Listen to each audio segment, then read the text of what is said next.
Hello again, everyone, and welcome to Realm of Adar's Pokemon channel.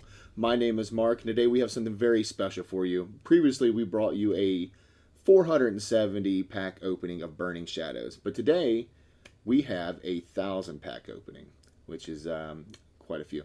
And we have a guest today, Robert. Yeah, it's Robert Mansworth again. Hey guys. All right, let's get into the collection here. Yep, we are hunting energy still, and just about anything that we can trade. We have a few other little things we can open at the end as well, but there it is, 1,000 burning shadows. So I don't want to procrastinate. Let's just get going.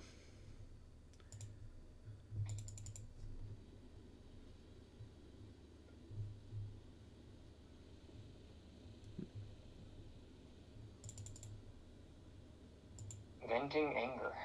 Well, we're Mm-hmm. gonna get a lot of everywhere for Oh sure. yeah, we should have nothing new. Okay, Stardy GX.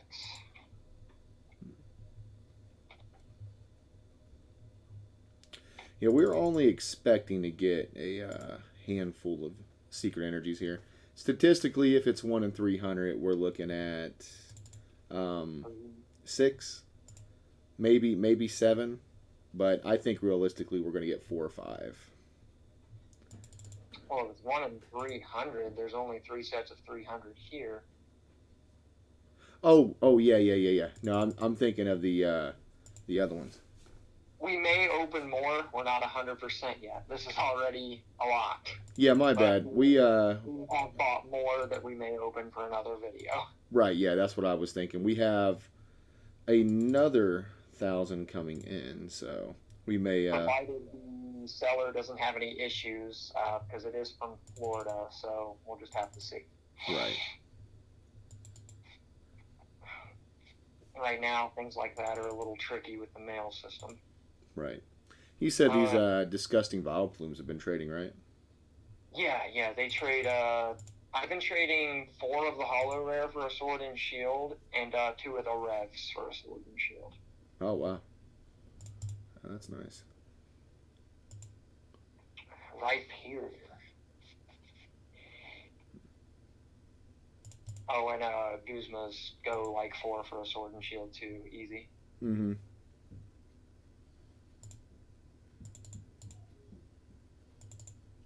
All right. Reveal. So this is going to be a very long video, and if you do not watch it all, I completely understand. But as We always, will we'll, do a we'll recap at the end. we're going to do a recap at the end.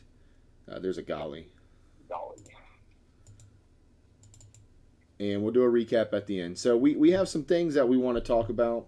I'd like to keep our discussions as entertaining as possible. So one of the big things is, there's no competitive events, no events that you can go to. Uh, all the Pokemon events have been canceled, including Worlds. So Limitless TCG has kindly provided us a tournament structure on the uh, the official client here with prize support and I don't know if they're offering anything else, but I know they definitely have prize support. I think they have some kind of coverage on it too. Yeah, they're streaming top 8 matches across all the qualifiers. Right. So if you guys have not checked that out, and by chance you're listening to this now, you have time still, all the way until tomorrow evening. Tomorrow, Yeah, because the tournament starts Saturday. yeah. They I think they had to cancel the first qualifier because it was just an absolute mess. They were not ready for it. Well, they were partnered with somebody who they were having a lot of issues, Mm-hmm. but then they have another partner, and they seem to think it's going to run a lot better. So we'll Mm-hmm. just have to Yeah. be sure if you are going to participate to go to limitlesstcg.com and read over all of the information they've posted.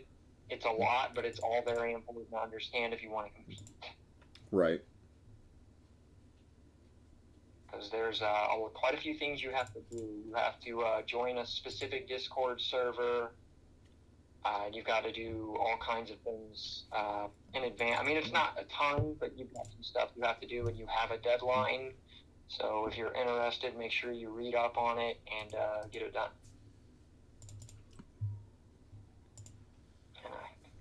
Yeah, definitely. 41 packs and only 2 GXs. Yeah, that's sometimes that just happens. Yeah, sometimes it do just be that way. We're at 33 packs right here. Yeah. I can't math, but yeah. Yep.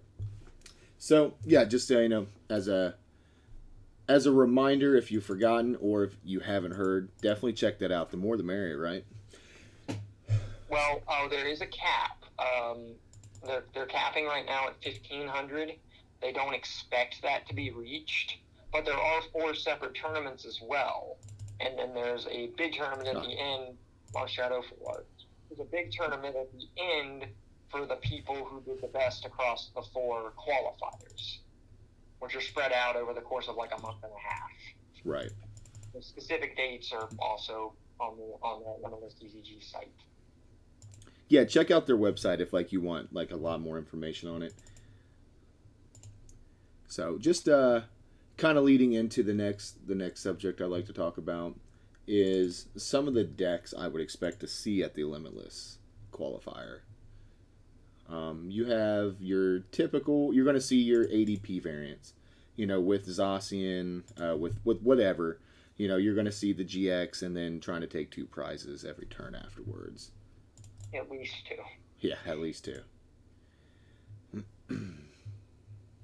We all know that deck is. Well, I mean, very good. Hey! The Secret Fire. Right out the gate, right there. Very good. That's a good sign.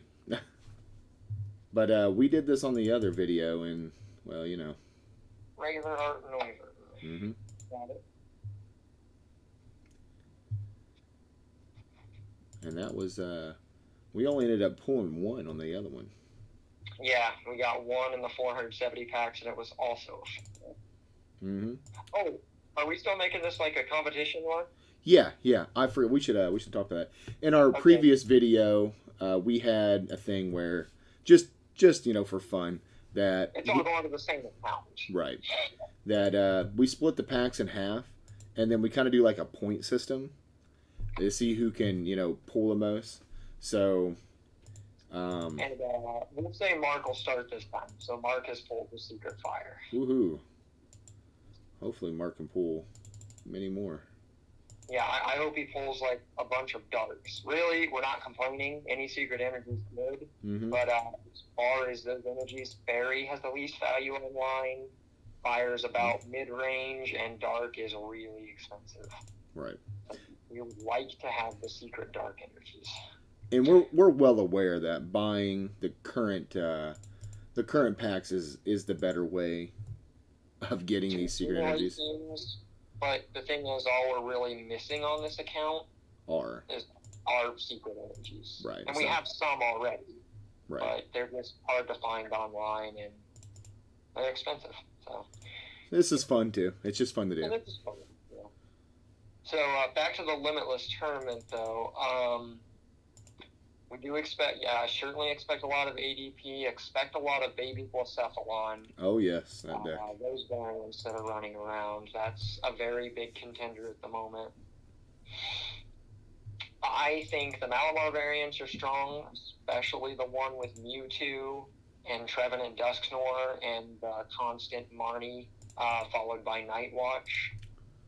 Regular Charizard.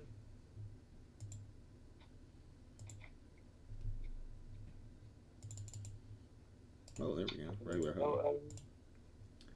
Yeah, those decks. I mean, especially anything ADP, anything Zacian, anything Baby Blown, Firebox type stuff. Bloodizard, and even Reshizard. Green's Reshizard has recently made a pretty big comeback thanks to Bikini V. Yeah, the resurgence. At least the resurgence online has been done. Oh, there we go. Rainbow Rare in the Cosmos. All right.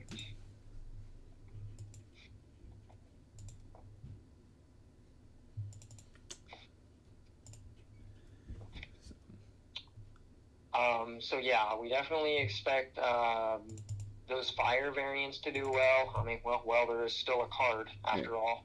Yep. Can't play it first turn, but it don't matter. Yeah. Noise on regular.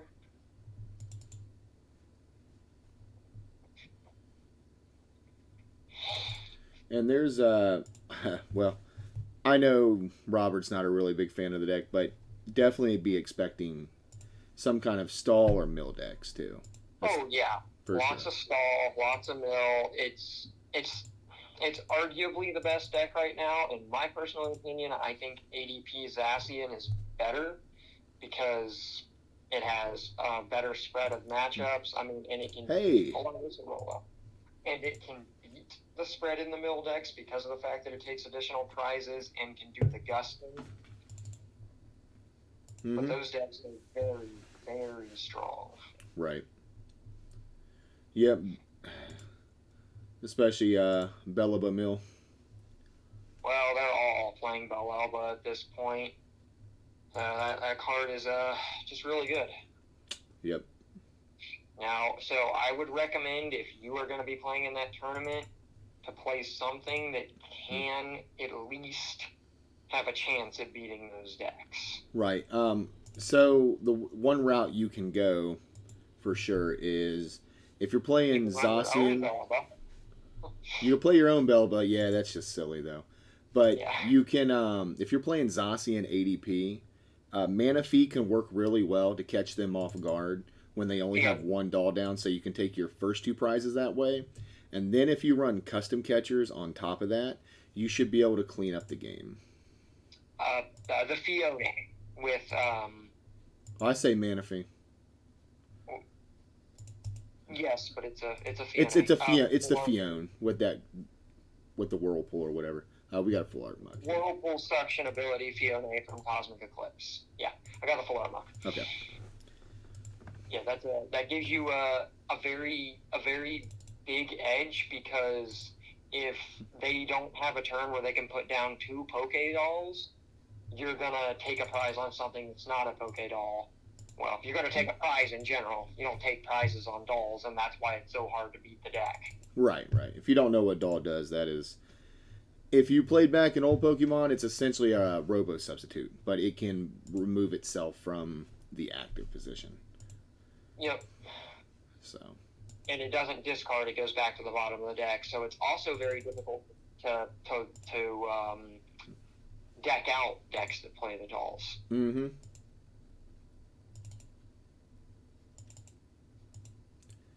We have seen a lot of Muds there. Oh yeah, and Mudbray.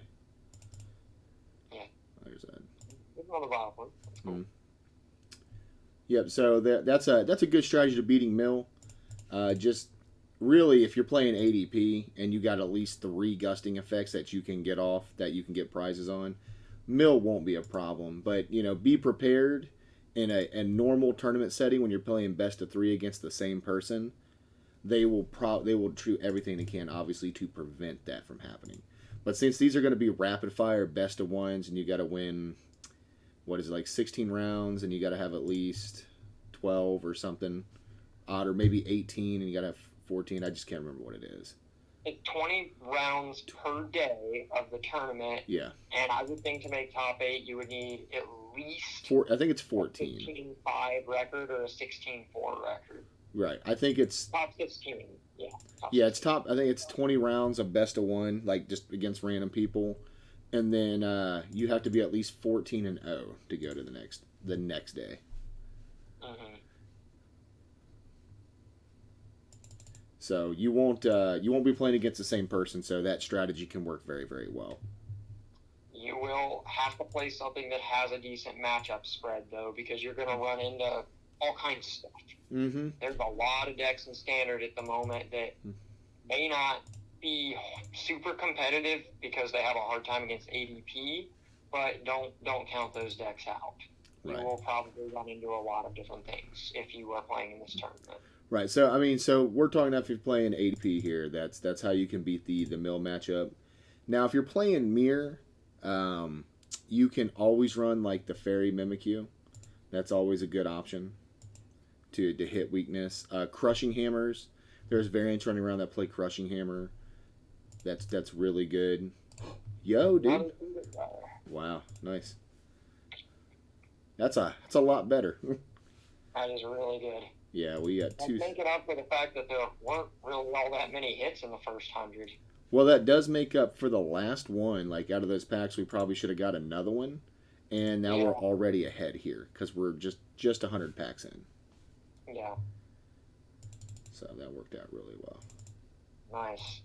We'd like to see some dark, but I will not complain about fire. Yeah, fire's a good one.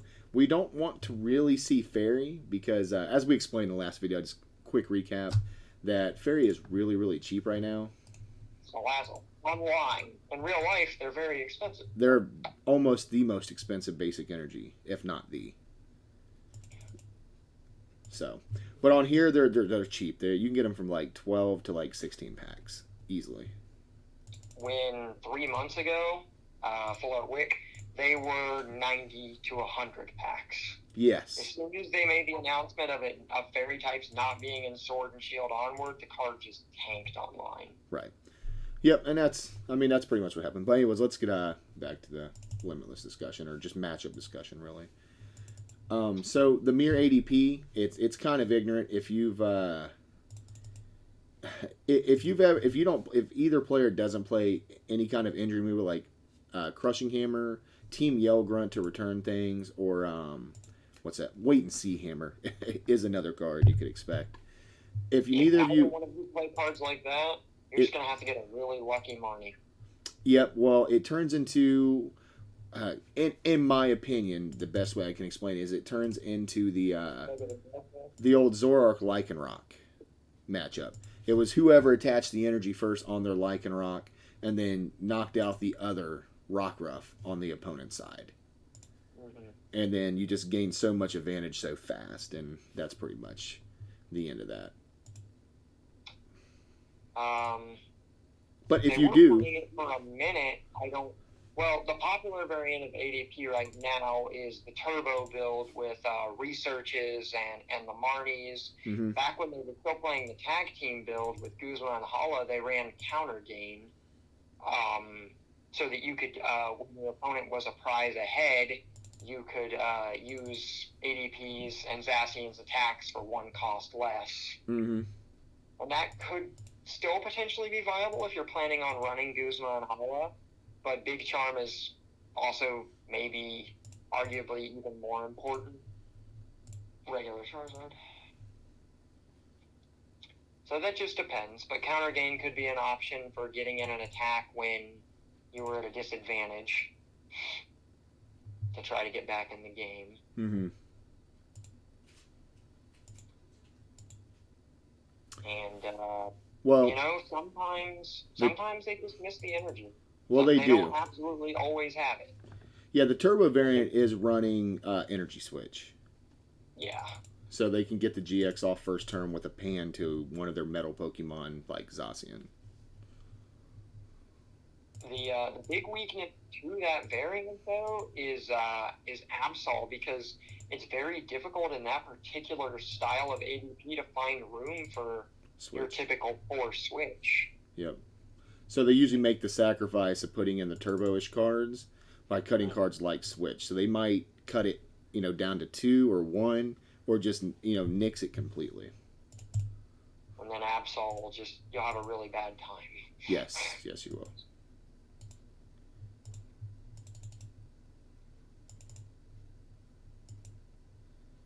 Let's see. We talked about kind of the Zacian ADP there. And like the turbo variant, we talked about there's the stun variant with the crushings, yell grunts, wait and see hammers. To beat baby Blounds, you just have to try to control their hand. You can't let them get too many resources. Oh well. And if you take the knockout on your ADP before you GX, you pretty much guaranteed lost. If they take the knockout after you've GX'd with a Beast Bringer, you pretty much guaranteed lost. Mm-hmm. You really have to try to control their hand, and you play Marnies, so it's not too difficult to do. At least the deck typically plays Marnie. Right. Big Charm is a really big swing up in there because it takes you from. Oh, there we go. It takes you from your 280 to 310, which makes Blounds have to have 7 energy discards or a Beast Energy 6. So Yeah, and most of the builds are not playing Beast Energy at the moment. right. Some are, but the popular build seems to be the one that placed in that one of those last events, an overseas event. I forget who was actually piloting the deck, but people have taken that build for like a template of how to play Baby Blounds right now. Everybody is running Cramorant in some capacity. Everybody's either running Dedenne or Dedenne and Zacian. Some people prefer not to play the Zacian, but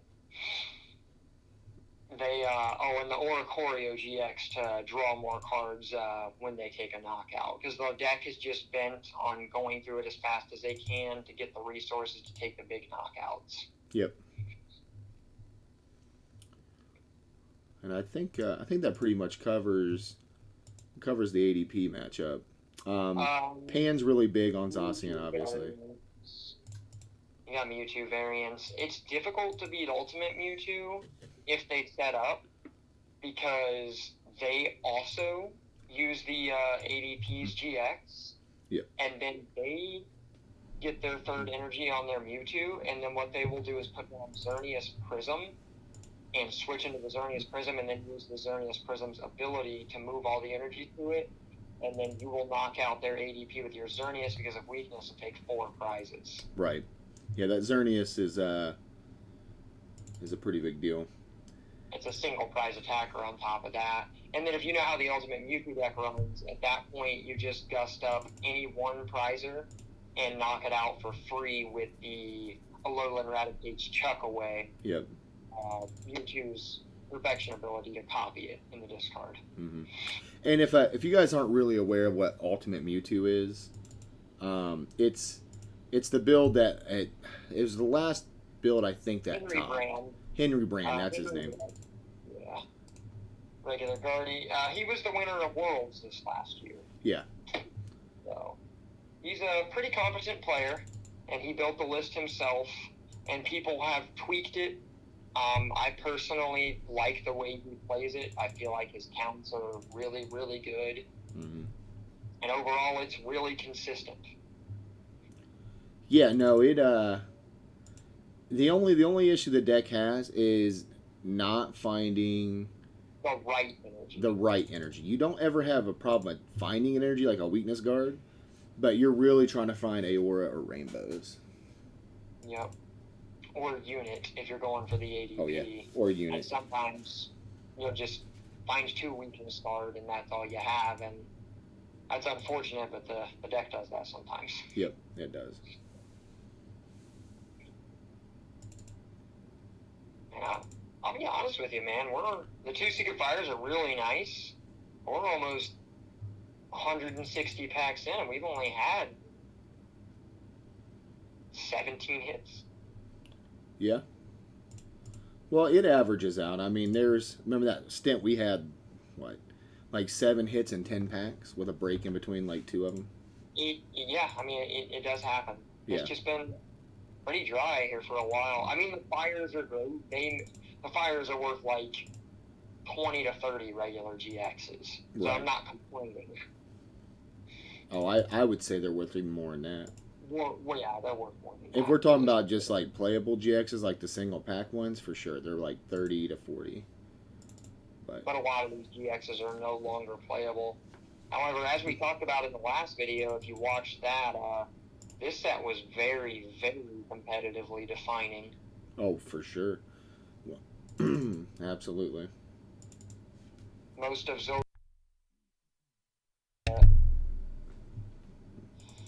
Not to mention Guzma. Hey, speak of the devil, that was one of Zoro's best partners. Got it. Yep. It was one of his top 3 friends. Sorolla. Yeah. Oh, Sorolla and Guzma, the 2 supporters that just gave that deck just its competitive edge. Oh yeah, if you weren't, I've said this already, but if you're not one-shotting the Zoroark back then, I mean, they're just gonna have Acerola. Yep. So okay, more. That's not a card we any longer have to What? deal with. Not Not in at the present standard. moment. Yeah, not in standard. We don't. We have Mallow and Lana, but that is nothing close. No, that is not even close. So continuing on the competitiveness talk for Limitless, we with ADP. I mean, that's pretty much the matchups. You got to be able to work around those. Now, personally, we have a deck that we're taking that I experimented with in the beginning. I don't want to get too in depth with it, but it. Oh, there's something else important that should be said. You'll learn this if you read the information, but you will always know your opponent's deck. Yeah. You'll know their exact 60 cards because there are deck list submissions, and you are encouraged to look at your opponent's deck before you play, so that you know if they play a card against you that wasn't in their deck list. Right. That's not how it works in a normal tournament. I see the regular Charizard, but since it's online, that's the only way for us to really confirm if they're using a card they're not supposed to be. Yes. So, if you're curious, me and Robert are playing the same deck, and if you want to see what we ended up playing, check us out. It's going to be Illuminati Goon Squad. It'll be GS. Illuminati GS is the username, and Underscore GS. yeah, underscore GS, and then it'll be Illuminati GS2, or be the account names it'll be under. Yep, we're both going to be competing with the same deck, the same 60 cards. We're still debating on a couple of cards. We're trying to get our list absolutely finalized by tomorrow. But it's very good. It's the... you want me to tell them exactly what it is? Yeah. No, I think we can talk about it. I mean, it's... People are going to know anyway. Yeah, that's what I mean. If they want to check it out, from that point on, they can.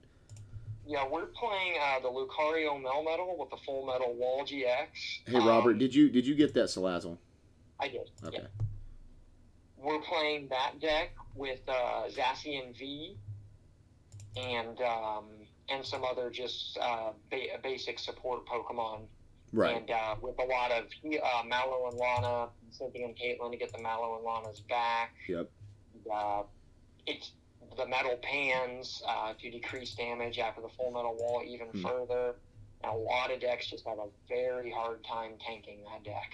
Yeah, I mean there's nothing that one shots us except the only deck that can do it is Blacephalon. Baby or Big Blacephalon, Yeah. but they have to have a lot of fire. They do.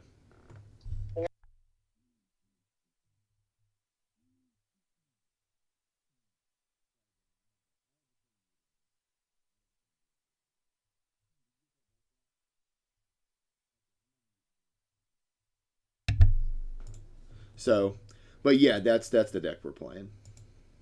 If you didn't hear me, another way that it can be done, and like I said, Reshizard has made a resurgence, at least online, is the Double Blaze GX with 6 fire energies, because it will ignore all effects that were put into play by Full Metal Wall, and it will also bypass the pans.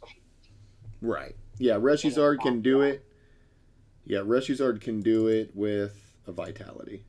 Oops. I see the note from, yeah. Well, no, Reshizard can just do it flat out.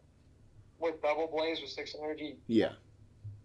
But that's very difficult for them to get to. Hey. Oh, gold multi-switch. Okay. That's the first gold card we've gotten. Besides the energy.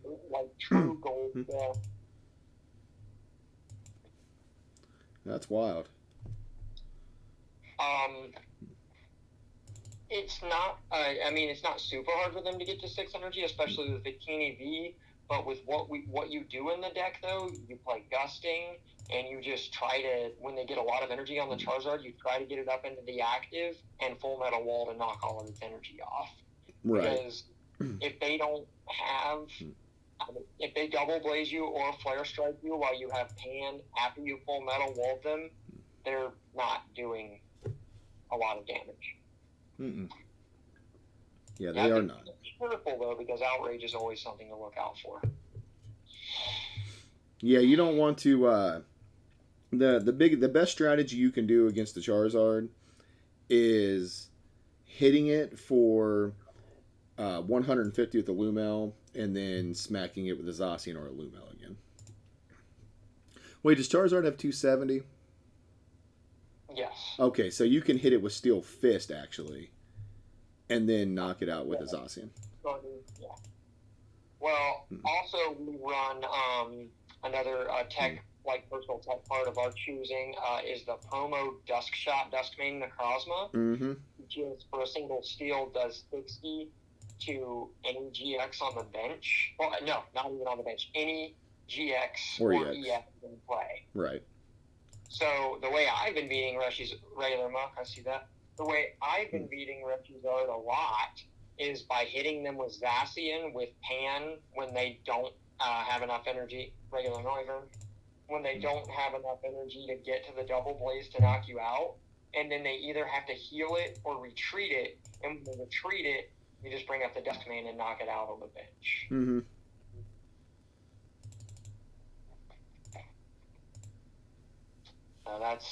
That's one way you can deal with that deck that is pure fire against our pure steel deck. Right. And sometimes you don't find metal frying pans, and it's a fast game. Yeah, well, yeah. That's the way she goes. But that's just Pokemon. Yeah.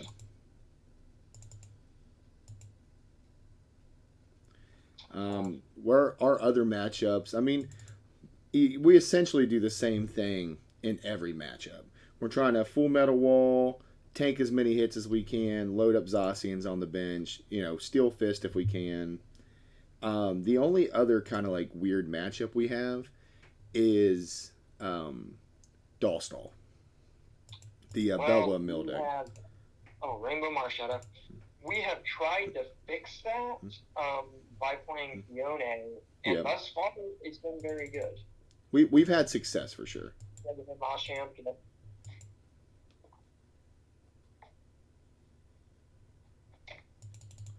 Yeah, so our goal is to try and knock out like a rival Zacian, and then if they put down another one or later on, knock it out, and then try to take a knockout with the Fione, and then try to Fione them again.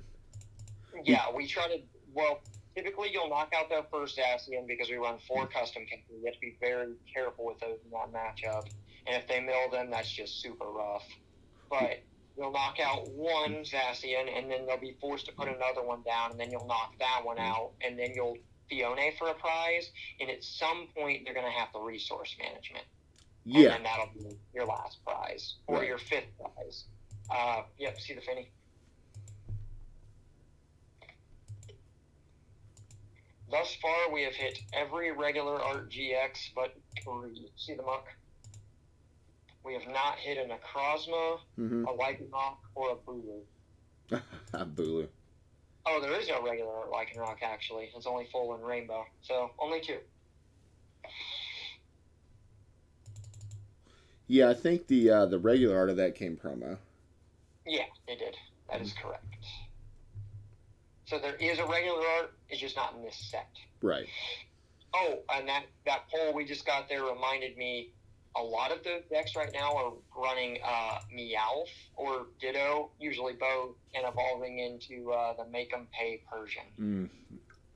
That is which is a headache and a half.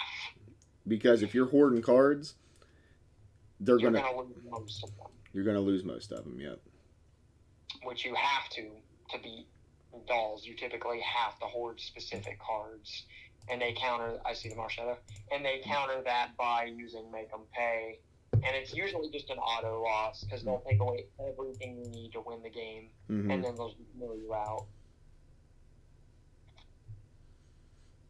So my best recommendation is as soon as that Meowth or that Ditto hits the bench, gust it up. Because then they can't get to it for at least 2 more turns because they typically have the resource management a piece back in first. Yeah, I mean, once all the dolls go, they have to bring up the Ringaroo. Yep. So. In our deck, it's a little harder to beat with that strategy, but It's a moot point because he's legal and he will be for this tournament. But I personally feel like resource management is just too strong of a card yeah, for this game in general, in this format, and in especially expanded format with dolls. If you know anything about that circus, I feel like Clown resource Fiesta. management is just too powerful.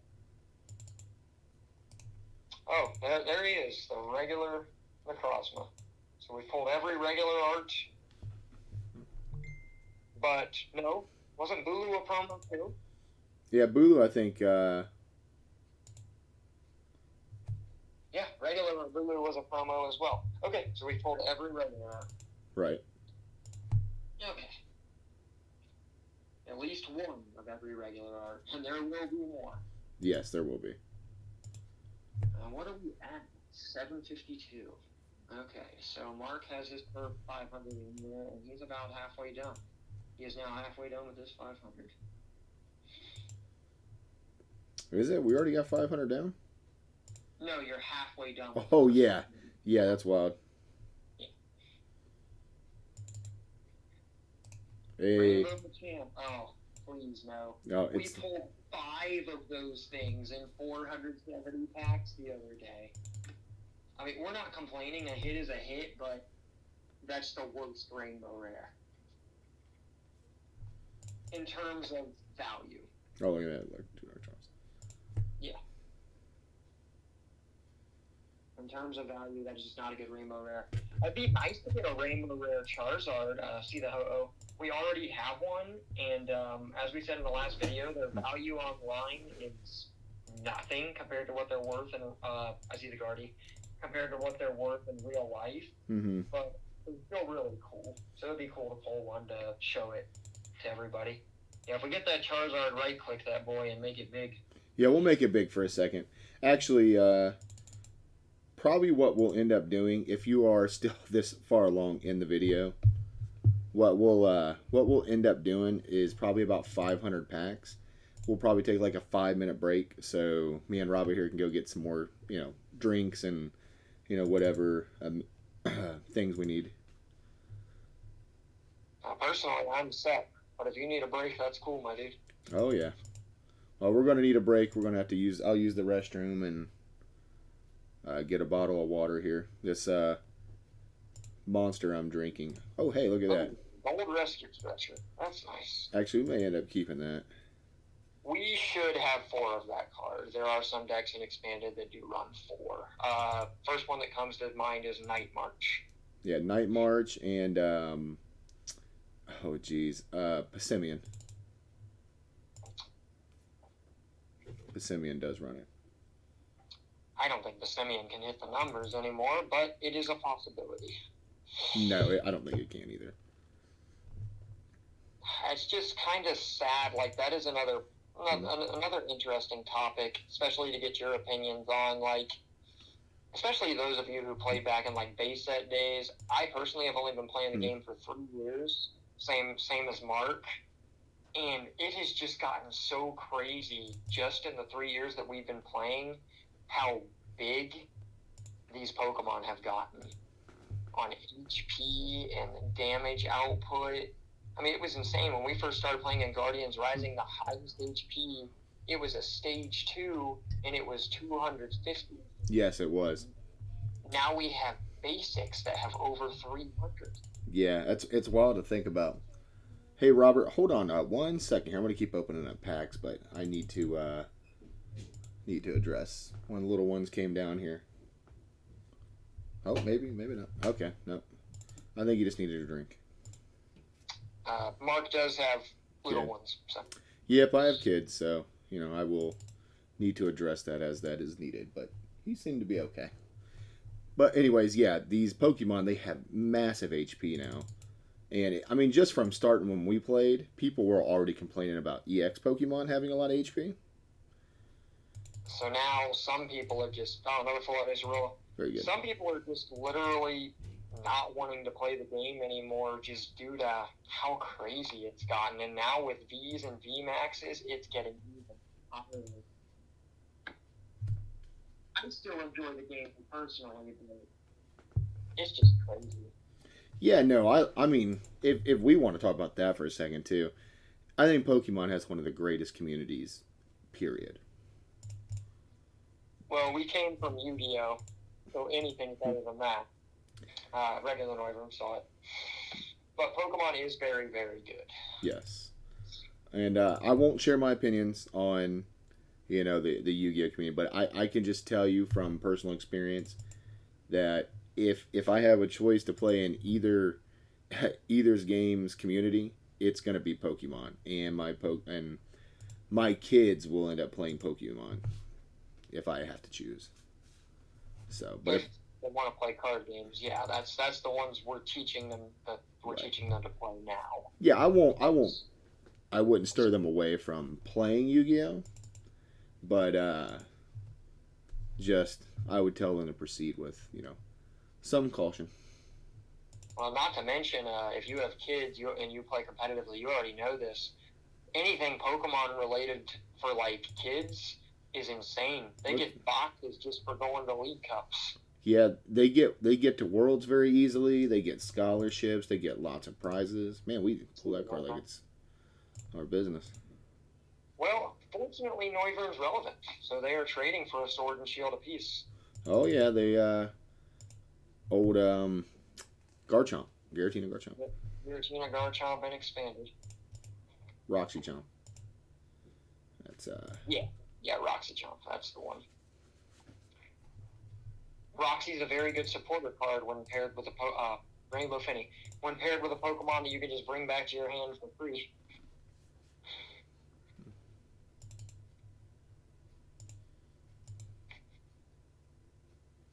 Yeah. Just talk to you for a second here, Robert. We we're doing pretty good here. Just on packs. Um, Yeah, we're doing pretty good. I mean, 2 Secret Fires. I can't complain.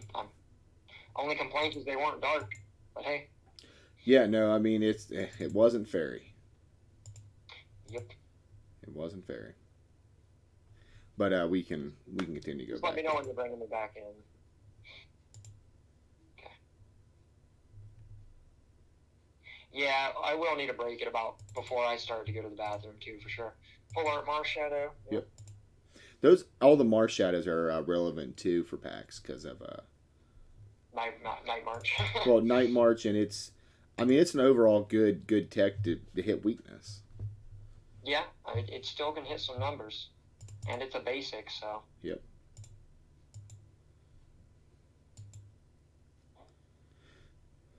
Yes, sir. All right. I can rock.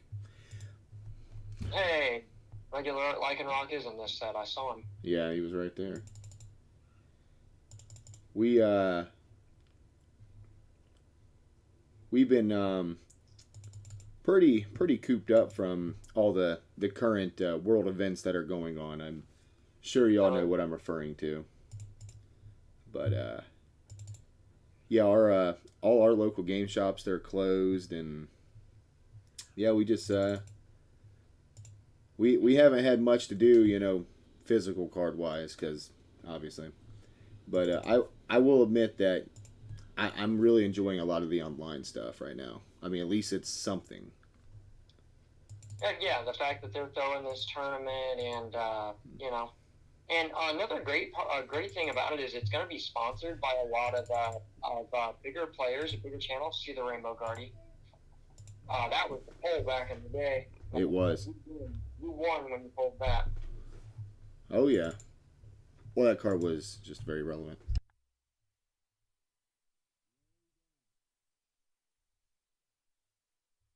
Is that hold on, the sponsors, and a lot of the bigger players in the TCG, like the pro players, are also putting their ideas out there for what they might play. Some of them are not, and being very secretive about what they're going to play. Nope. See the penny. Don't personally see the point when your opponent gets to look at your deck list every round. But it's a lot of them are being very open, and they're having a lot of discussions too about what they think is going to be good, and talking about what they might play as well. So it's bringing the community together really, I think, too. And that's very important during this time especially. Well, we keep bringing up of this open deck list idea that they're doing. That I wonder if you can just use that to your advantage to a degree too, because there's almost no point in teching super specific cards for a matchup. Like we run Fion, but we can use that in other matchups, obviously. Yeah.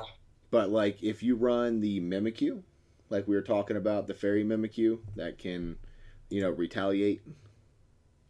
That's only good in like 2 matchups.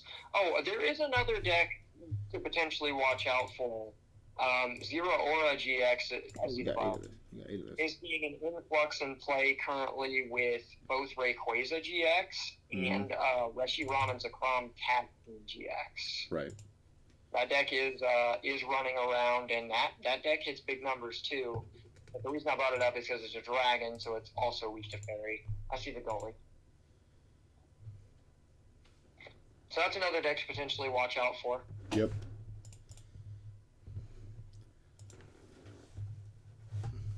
But back to what you were saying about the open deck list, yeah, it really becomes a question then of like whether there's even a point to tech a card just for one matchup. Of course, bear in mind you cannot change your list. The one you submit is the one you were playing for the deck. Right. For day 1 and day 2 if you make it that far. Every qualifier is different though. Every qualifier is a separate event, so you can run the same exact deck or a different deck in each of the qualifiers. Right. See the Marshadow?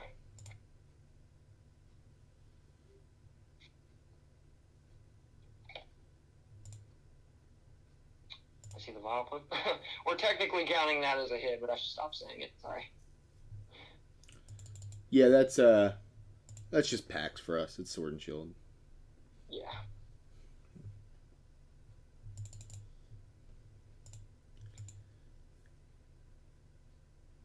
You had 674 there, or 574? That's 674. I'm pretty sure. Yeah, 670. We're going to 673 now. Okay. Yep. First 500 packs so far. 2 Secret Energy. Yeah. If we get, like I said,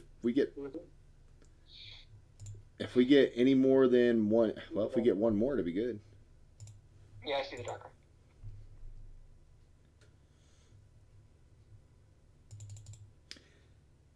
And like I said, I don't recommend anybody try to pull the Secret Energies this way. I mean, unless you're just trying to do it to pull them to have fun. That this is purely for entertainment. Yeah, we are doing this because we found codes. I see the Finny at a pretty good deal. We had the extra money to spend, and because the only things we really don't have are the Secret Energies. Right. If you're in need of other cards, you should probably get those before you're looking for these. Yes. And just another side note, if you are looking for cards to get in these qualifiers, even if you're not going to do the ones this weekend, like the future ones, don't wait till the last minute to get your cards. Yeah, I would be getting them as soon as possible because you may find tomorrow you need a Zacian, and almost a lot of people are going to need a Zacian. Right. Because you got a lot of these players, there's a lot of people who don't play online. Yes. And only play physically. Yeah. But the only way these people can play is by playing online, so they may not even have anything. They may have to start a new account and trade for an entire deck. So, and that's going to be a lot of people. Full art Necrozma. Yeah, I mean, and that's another advantage thing. Is that for a long time it really didn't pay off to have a maxed account. It paid off the fact that you could just play whatever you want online, but there was no tournaments or anything that you could really benefit from besides like the ticket tournaments. But now if you have all your cards, you have an advantage in this. Whether we like to admit this or not. is that if you have all four of your Dedenes, your Jirachis, you don't have to worry about going and looking for it. Now, now the time that you put all that effort into the account, your account, it's paying off on this instance. Which is a couple years of effort in me and Mark's case. Yeah, for sure. I mean, all in all, on this account, about a year. We decided to go max rarity about a year ago, full art champ, and it's been a grind. Yes. It's been a long.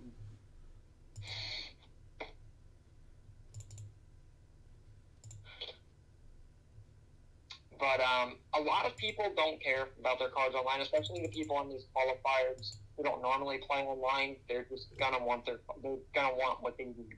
Like, they're gonna take what they can get. Right. So that's why we are recommending, if you are gonna play and you need cards, I would be on the trading post right now looking for them. Right. Well, by the time they see this video, it'll be too late that we said that, but I know what you mean. We don't pull many of that Darkrai. Yesterday we pulled 10 in 470 packs, 10 holo rares. Oh, the Darkrai there? Yeah. I mean, I'm not like fully paying attention. It was a different rare, a different type. It wasn't a Mudsdale. We've been getting a lot of Mudsdale and Persian have been the holo rares I've seen the most of. Oh, I see. Yeah. This time around. Mm-hmm. But I see the Finny, but it just varies. This is completely random. I mean, there are built-in ratios to make it so that you're not going to get, 1,000 secret energies and 1,000 secret and 1,000 packs. Oh, that'd be great. That's not even possible. But your hits are random. They are.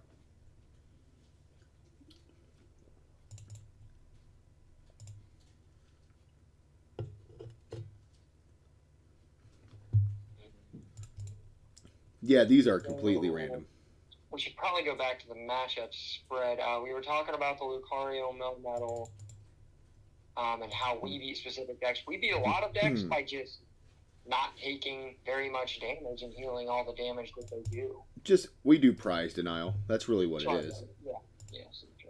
We tank. It's a wall. I mean, think of like I said, if you've been playing the game long enough, think of it as like a Wailord type deal. Yeah, if you remember Wailord EX, it's a little bit like that. Yeah, but we can actually attack. Mm-hmm. Wailord wasn't really an attacker. No. He was just a wall. Mm-hmm.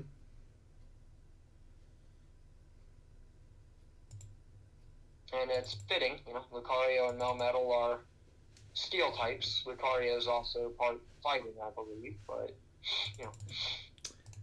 Oh, full art goalie. Nice. Yeah, I do, in all, in all fair here, but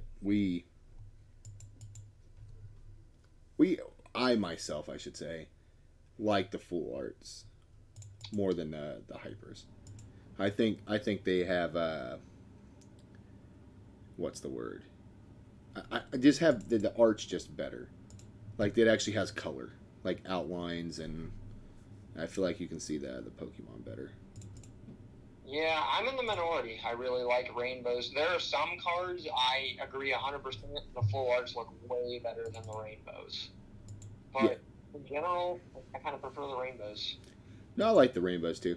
But, yeah, definitely more towards the full arts. I mean, collecting high rarity, you're going to just naturally collect the rainbows. Yeah, we have rainbow rares of all of this stuff already, and if it's not a relevant card, we only keep one of it. So we just trade full arts.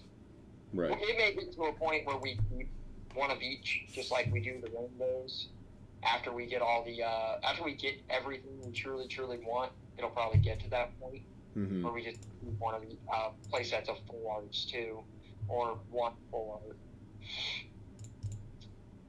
But as it stands right now, we just play max mode. So oh, there he is. We'll leave it on that for just. Charizard GX. Yeah, we'll leave it on there for just a couple seconds here. I'm actually I'm gonna check something here real fast, Aaron. But why don't you talk about that card for a second? Well, I have a good story about pulling one IRL. We back when Burning Shadows first came out, at our local gaming store, me and a few friends were playing in a tournament where they were giving away a box, and it was of Burning Shadows, and one of us won, but we just kind of split the box between all of us. And what we did to add some extra fun is we all like called a specific card in the box, and then if that card was in the box, the person who called the card got it. Mark Spark here called the Secret Rare Choice Band. Another friend of ours called a full art Gardevoir GX, and I can't remember what the other friend called.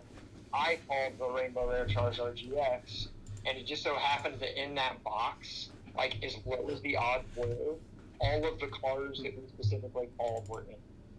Yeah, that was a wildly fun day. I got a Rainbow Rare Charizard GX, and they were like $200. Mm-hmm. It was really cool.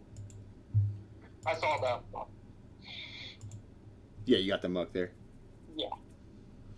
And they still are worth about that in real life. And if they're graded, they're what I see the Noivern. And if they're graded, they're worth even more. Yeah. As most things that are graded are. I should go without saying, but I forget what is the set that got, was it Hidden Fates that was just very gradable? Like it was just printed really nicely. Oh yeah, there were so many 10s on that chart, on that the shiny version of that charter we just pulled there. The shiny version in Hidden Fates, there were a lot of PSA 10s. I mean, that for, if you were a person looking for Hidden Fates when it first came out, we had a very hard time finding them because we had one in our local area who wiped out all the stores within like a 30-mile radius. Oh yes. We won't go into that. He who shall not be named. Yeah. It was all in good fun. It was all in good fun. We were just teasing him. Yeah, I mean, hey, he got there first. He's allowed to get the stuff. That's right. But the Rainbow Rare Charizard on release was really a $600 card. And it settled down. I see the Darkrai. Right now, I think they're around $250, $300. Still very expensive for a single card. But you have to think about the collectability of Charizard. Right. And the fact that it's a shiny Charizard. Yep. Historically, they just always had value. I would not be surprised if in 20 years that Hidden Fates Charizard has equivalent to the value of what a shadowless base set Charizard has now. Yeah. Yeah, because, well, in 20 years, if the game is still going, which I don't foresee Pokemon going anywhere. Yeah, as long as they can keep making objects into Pokemon. Oh, yeah. We've talked about this. This would be fun to talk about, really. Is how a lot of these card companies, I mean, they do have to come up with new ideas. Like the Aloans are kind of neat, different varieties and now the Galarians, the steel theme. Yeah, the Galarians, and they do a good job with it. But some of those people that come up with the ideas, obviously they're some of the most creative minds in the world. But then you've got some of them that how did that get past drafting? Yeah, you're like, well, I mean, yeah. It's opinion based, obviously. Everybody has their own. I see the saliva. Everybody has their own favorite Pokemon. Oh yes. But some of them are just a little silly, I think. Yeah, see the Charizard, Vanilla Ducks, for example. Yeah, I personally don't like ice cream, so the fact that they made a Pokemon that's an ice cream cone, no. Ooh, you might get some flack for that one. Well. Oh well. But yeah, no, I think Pokemon will go on for. I mean, I don't see a foreseeable end to it, really. Not as long as trading card games exist. Even if physical card games phase out and everything turns digital, there will still be card games. They'll just be online. Well, now on the flip side of what I just said, though, one of my favorite Pokemon is also from the same gen, and that's the one that gets made fun of all the time because it's literally a chandelier. Mm-hmm. Chandelure. I love Chandelure. I think that's an awesome Pokemon. So. You want to talk about favorite Pokemon? I like My Buzzwole. favorite Pokemon in that generation. Oh yeah. Let's see. I like Buzzwole. I'm starting to grow to like Machamp. Is it because we pulled 6 rainbows in 2 days? No. Actually, it was because of the death battle video. I thought that was awesome. Oh, yeah. I thought Still that. haven't seen it. Gotta watch it. Oh yeah, definitely. I won't give it away to you, but all the stuff they tell you about him on there. I was just like, oh wow, I just didn't know that. It's just really neat. Personally, I like Electrode. That's your favorite Gen 1, isn't it? You hit done, Mark. The train has stopped. Oh, it did. Look at that. We were going strong there, too. Yeah. Yep. How cool would it be to pull a secret water energy out of that one Crimson Invasion? Could happen. Yeah, if... I see the regular Marshadow. If we pull a secret water out of that Crimson Invasion, I will do something crazy. We'll, let's see here. Oh, hey, look at that. Yeah. We will, we'll do a fun giveaway. When we do that, when we make a bet. If we just pull one water out of there. Oh, look at that. Oh, Clark Yahweh. Yeah. Nice. Man, that was, we hit like... Well, I mean, another Noivern. Yeah. As far as the water, I mean, it sounds crazy, but it can happen. In this set, actually, for the Marshadow, I have pulled in one pack, I pulled a Secret Dark Energy, which we traded back then because we weren't going to match rarity, and now we're so highly searching for them. Yeah. But... And as you can see, if you watched even the previous, I'll call it the 500-ish opening, we pulled no darks. We pulled one fire, and so far we've only pulled 2 fire here, which is fine. Pulling 2 fire, really good. Yeah. Because my main deck on PTCGO, other than this Lucario Melmetal deck we're gonna play, is Baby Blacephalon. I see the Guardy, so I want Secret Fire. Mm-hmm. And Mark also plays Baby Blacephalon too. Oh yes. Speak of the devil. Oh. There it is. That's it. That's so now we got to talk about it. we have now statistically this is only out of 1,800 packs on this PDF that we have looked up the odds. It's about 1 in 300. So realistically out of 1,000, I was talking about 2,000 earlier, by the way. I think we went over that. But out of 1,000, realistically we should only be getting 3. Well, we already have 3, and we have 570 left. Right. But it's very possible to do all 570 of those with no energy. And let's be fair. We have not pulled a fairy. We've only pulled fire and dark, which is the 2 best. I'm okay with that. I am like, that's fine. yeah. That'll do, Donkey. That'll do. Yeah. We like those. Yeah. We do like those. And that and it's just, I love it. I love the initial reaction there, man. When you get it, because you just don't even know. It'll show up. We were talking about it for a solid minute, and there it is. Yep, there it is. He showed up to work. Yeah. So. But yeah, that just nice, guys. Those are worth like online. Those are worth like 50 to 60 of the latest set and packs. Yeah, I mean, if we pull another one, that's it. That paid off for the whole thing. Plus some. I don't like the midday form. I do not hate it, but the midnight form is, well, some say edgier and, the darker one, obviously, but it's still cooler. I like now that is a secret that I like in real life, is the Hyper Lycanroc because of the eyes. Yeah, it has the red eyes. Yeah.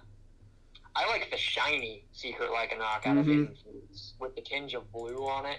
Yeah. That's really cool. It is cool. And we spoke about this in the last video. This Lycanroc we're talking about is not in the set. It's in Guardians Rising. But the one with the Bloodthirsty Eyes ability, it pretty much ran a format. So, yeah. Lysander. Well, it's always going to be called Boss's Orders now. It's going to be Boss's Orders, whatever, antagonist it may be for that gen. So it was a Boss's Orders in an ability. Ability form. Whew. As soon as you evolved it from a Rockruff, you just dragged something on your opponent's bench up. It's like just playing Pokemon Catcher back when there was no coin flip. Right. You're stuck on a Curligunk. Now a Dumbbells. Now a Snuffle. There's the Electros. That's right. That's the man we're looking for.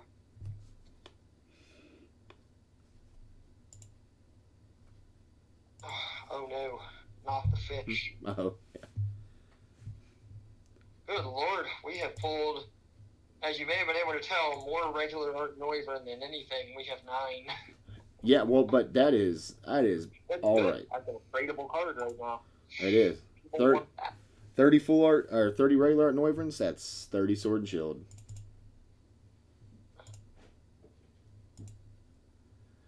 I'll tell you what would be fun to open, and you'd have to dig pretty deep in the old wallet right now because at that point you might as well just buy Sword and Shield and trade. But I'd love to open up 1,000 Unbroken Bonds. Well, they're about the same price as. They're a little more. They're like 35, 40 cents. They're a little more. They're like 30, 35 cents each online. But it'd be fun to open up 1,000 of those just to see, the Deden pull rates. Yeah, you'd get Dedens. And Dedens are the single most expensive GX online. The hyper rares go for 40 or 50 packs.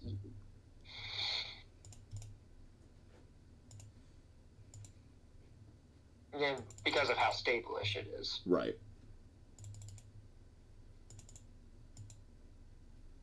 It's really funny about the Den GX. Back when Unbroken Bonds first came out, Mark and I really wanted to play Reshizard because it was the deck that was just beating everything. It was really good.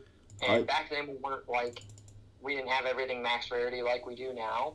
So we were just trying to pull even regular art Reshizards. This was a year ago. Mm-hmm. And I see the duck cry. And we opened well over 200 Unbroken Bonds and only had one Reshizard. Yeah. Okay?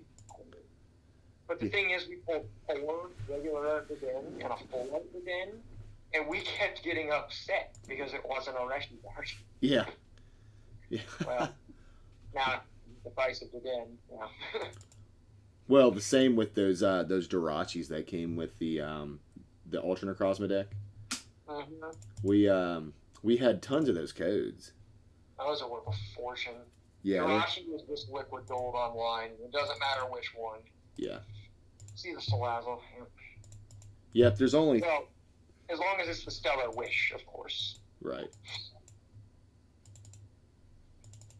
Yeah. Okay, looks like you have 35 left, counting this one. Yep. I don't know, man. You got a tall order to fill. Yeah, you're not kidding. A tall order to fill. I decided when we pulled the Secret Fire, after I already saw it, I decided to give these 500 to you, so that's my fault. Full art Sophocles. Oh, yeah. Guess you did it to yourself, huh? I did. After I saw the Secret Fire, I'm like, man, I can. What is that chances? What's That's the chances of that? Crazy stuff that happens online sometimes. Oh, come on. Just keep firing him. I want 30 more. Oh. Yeah, the Araquanid. But yeah, that kind of stuff happens online. I'm sure people have done that with secret rare energies. Oh, and yeah. It hasn't been reported. Actually, back when Andrew Mahone of Tricky Gem did his Burning Shadows opening, when this set first came out 2 years ago or something, Mm-hmm. he pulled Rainbow Rare Charizard back to back. Yeah. It can just happen. Oh, look, that's number 10, boys. Yep. Hey, the fact that we have 2 Machamp and 10 Noivern, I'm good with it. Oh, there was somebody wanted them the other day. They wanted those Machamps. They did. They want the Cypher champs. That's fine. You can have them all. Mm-hmm. For the low price of one sword and shield, sold. Yeah, done. Granted.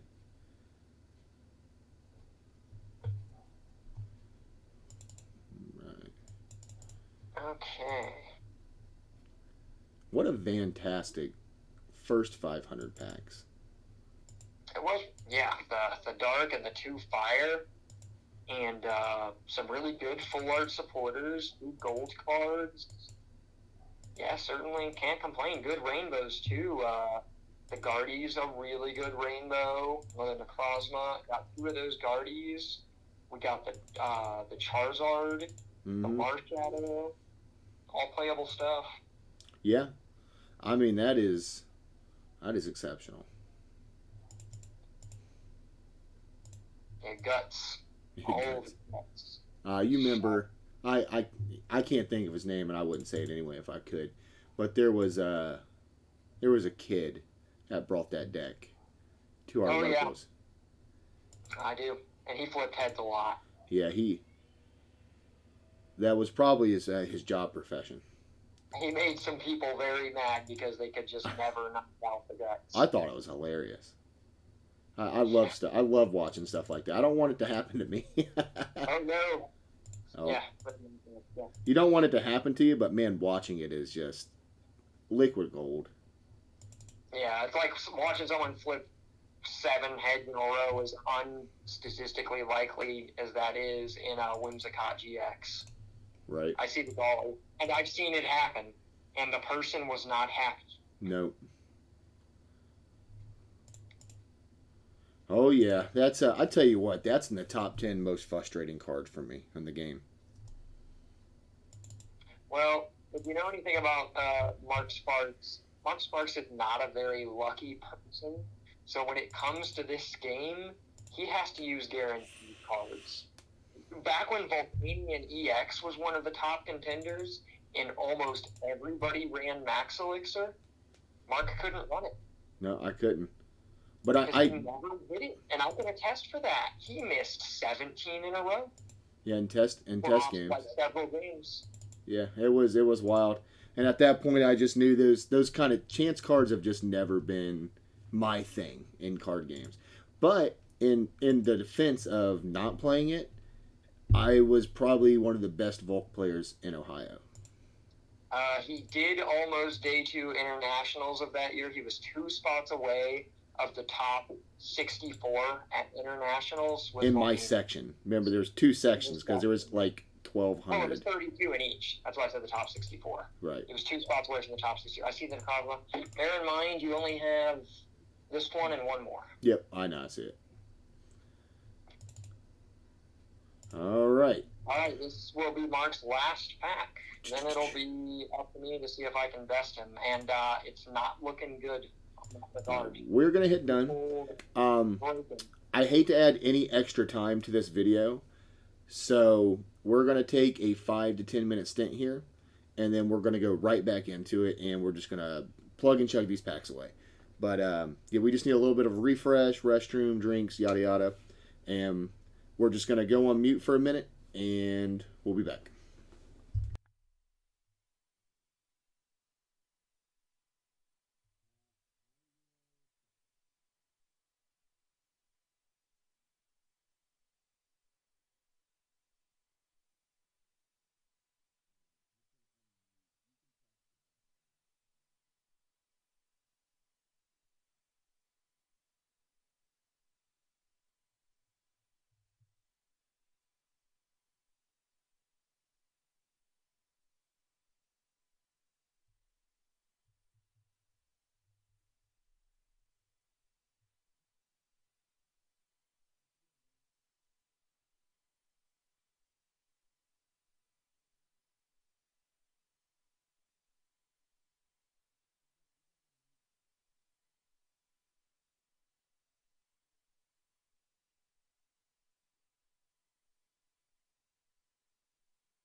All right, guys, we're back here from that short little break, getting some refreshments, whatnot. We have someone else joining us today with me and Robert, who's coming halfway. Brian, would you like to say hi? Hello. All right. Brian is a Pokemon judge, a certified Pokemon judge, so he'll have some input as well. Mm-hmm. And these will be my 500 packs to try to best Mark's very strong opening 500. Oh, yeah, that was insane.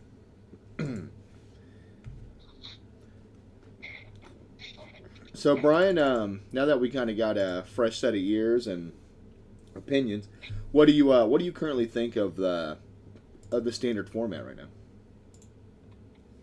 I think it's not bad. I think it could be a little bit better. Okay, what do you? Like there's some problems. Some problems? Yeah. Mainly mill and stall, I'd say, and Which would both be fixed by a ban of a random. right.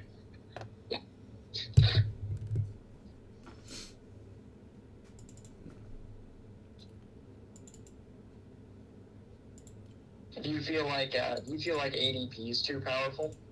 ADP? No. Yeah. I think it's all right. I do too. I mean, it's absurdly strong, but it's certainly not.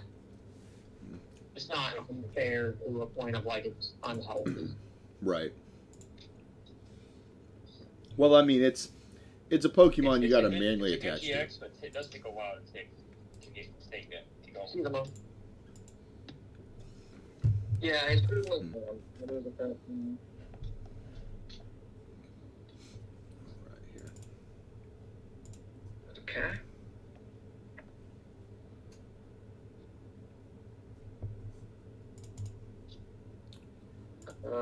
More one. A very good card in the expanded format. If you know anything about the low-end W4 ballot deck in expanded. Yeah.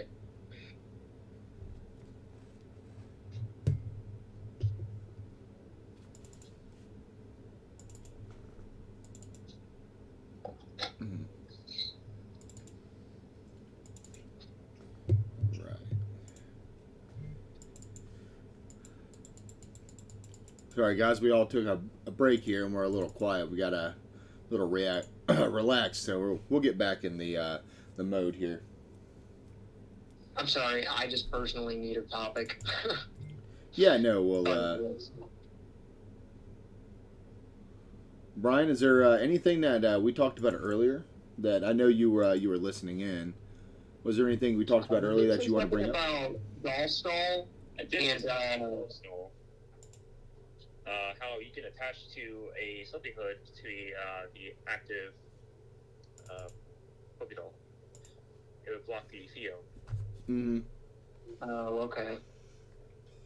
Yeah, so There's a way you can get around that. Custom catchers. That would be the only way. Yep. Custom catchers or Pokemon catcher with a heads. Well, I mean, Boss's orders comes out. That's it. well, at that point, you just knocked it all out, though. Yeah. Well, the boss's orders is really going to be a game changer for Stall and Mill, though, too. Oh, if it's anything like Guzma, you're going to see 4 of it. Like initially in decks. Stall and Mill will probably fall off a little bit because you're going to be hitting their cards and they're going to have a hard time setting them up. Yeah, they can't not put down Pokemon that you can take prizes on because they need to draw cards in their deck. Mm-hmm.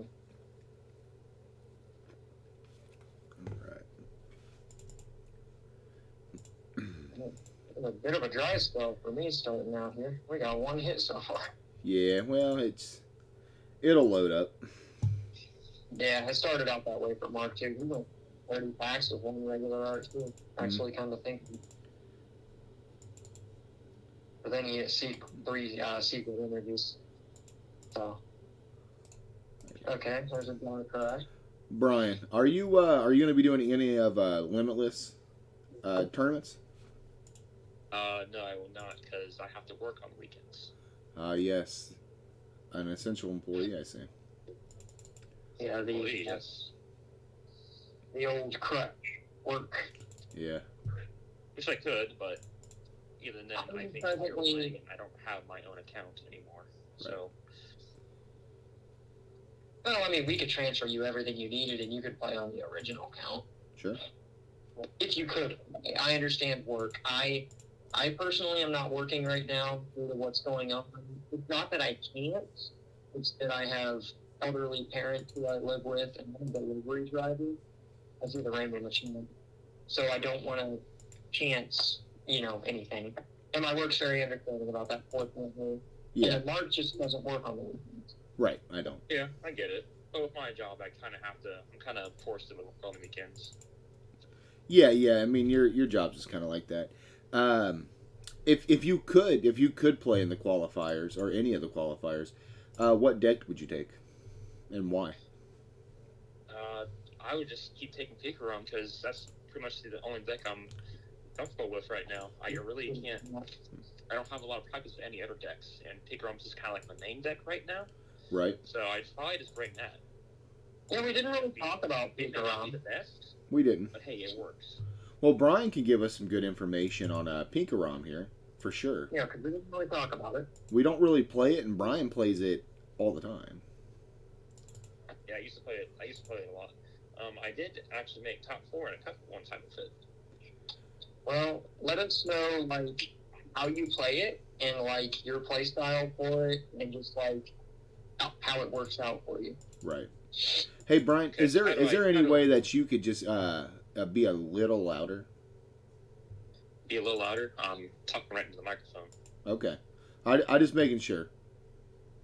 Yeah, I have my mouth right up to the microphone, so I'm trying to talk louder, but You're all right. I didn't know if you could. If you can't help it, you can't help it. We just have to make sure our viewers are hearing you. Right. Oh, I'm sure they can hear me. Yeah, I think they will be able to. But anyways, continue. Tell us about Pikarom and why. All right. First of all, I kind of play Pikarom a little bit differently than other people. Usually, I play the Judge ROM variant, which is playing Judge. But since Judge isn't really a card anymore, we have Marnie now, which basically is Judge, but you draw 5 cards and they draw 4. Better. So it's a little bit better.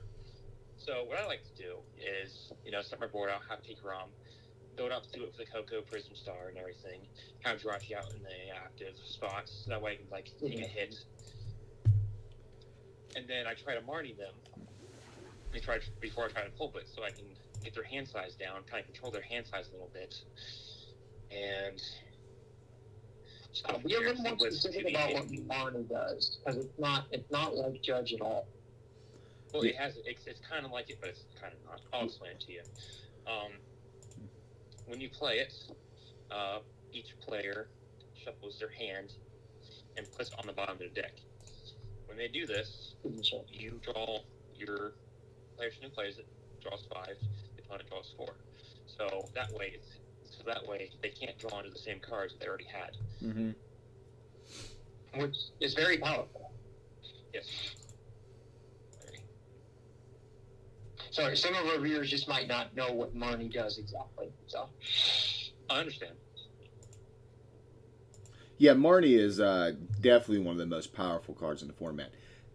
It's a far cry even comparing it to Judge. In all fairness to Brian here, I mean, is it like a Judge? Yeah, it gets the hand low, but the fact that you're putting these cards back to the bottom of your opponent's deck guarantees that they're not going to draw it off the Marnie unless they run multiple copies of that card.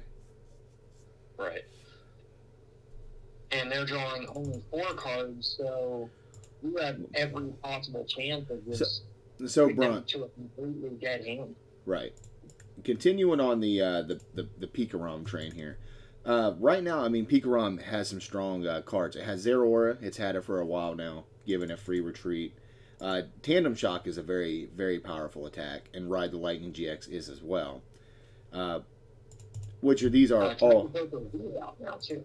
Well, Coco V is just another beast of its own. But what is it that you... Now, Mew is still a real problem for Pikarom itself. Do you have anything... Mew? Yeah. Yeah. The bench barrier meal. I mean, is there anything that it can, Pikarom can run, or what is your out to that, or is it just one of those things where you just have to deal with it? You run Pokemon catchers, don't you, Brian? I do run Pokemon catchers. Yes, I play 4 catchers.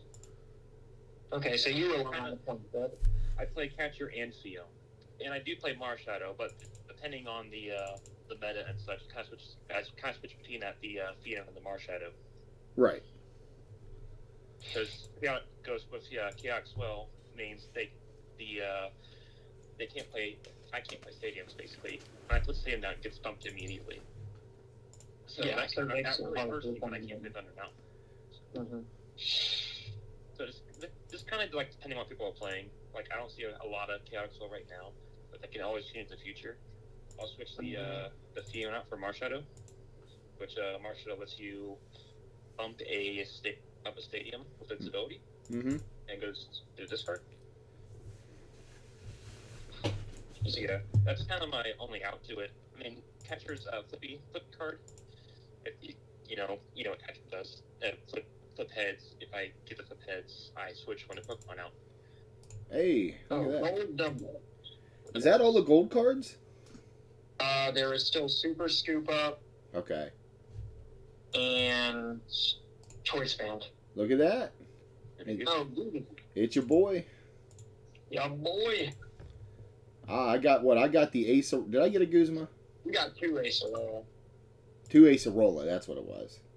You know what's crazy, though? In 71 packs, I've just gotten the 3, well, now 4 regular full arts, the Guzma, and the dumbbells. Yeah, but see, it made up for it right there.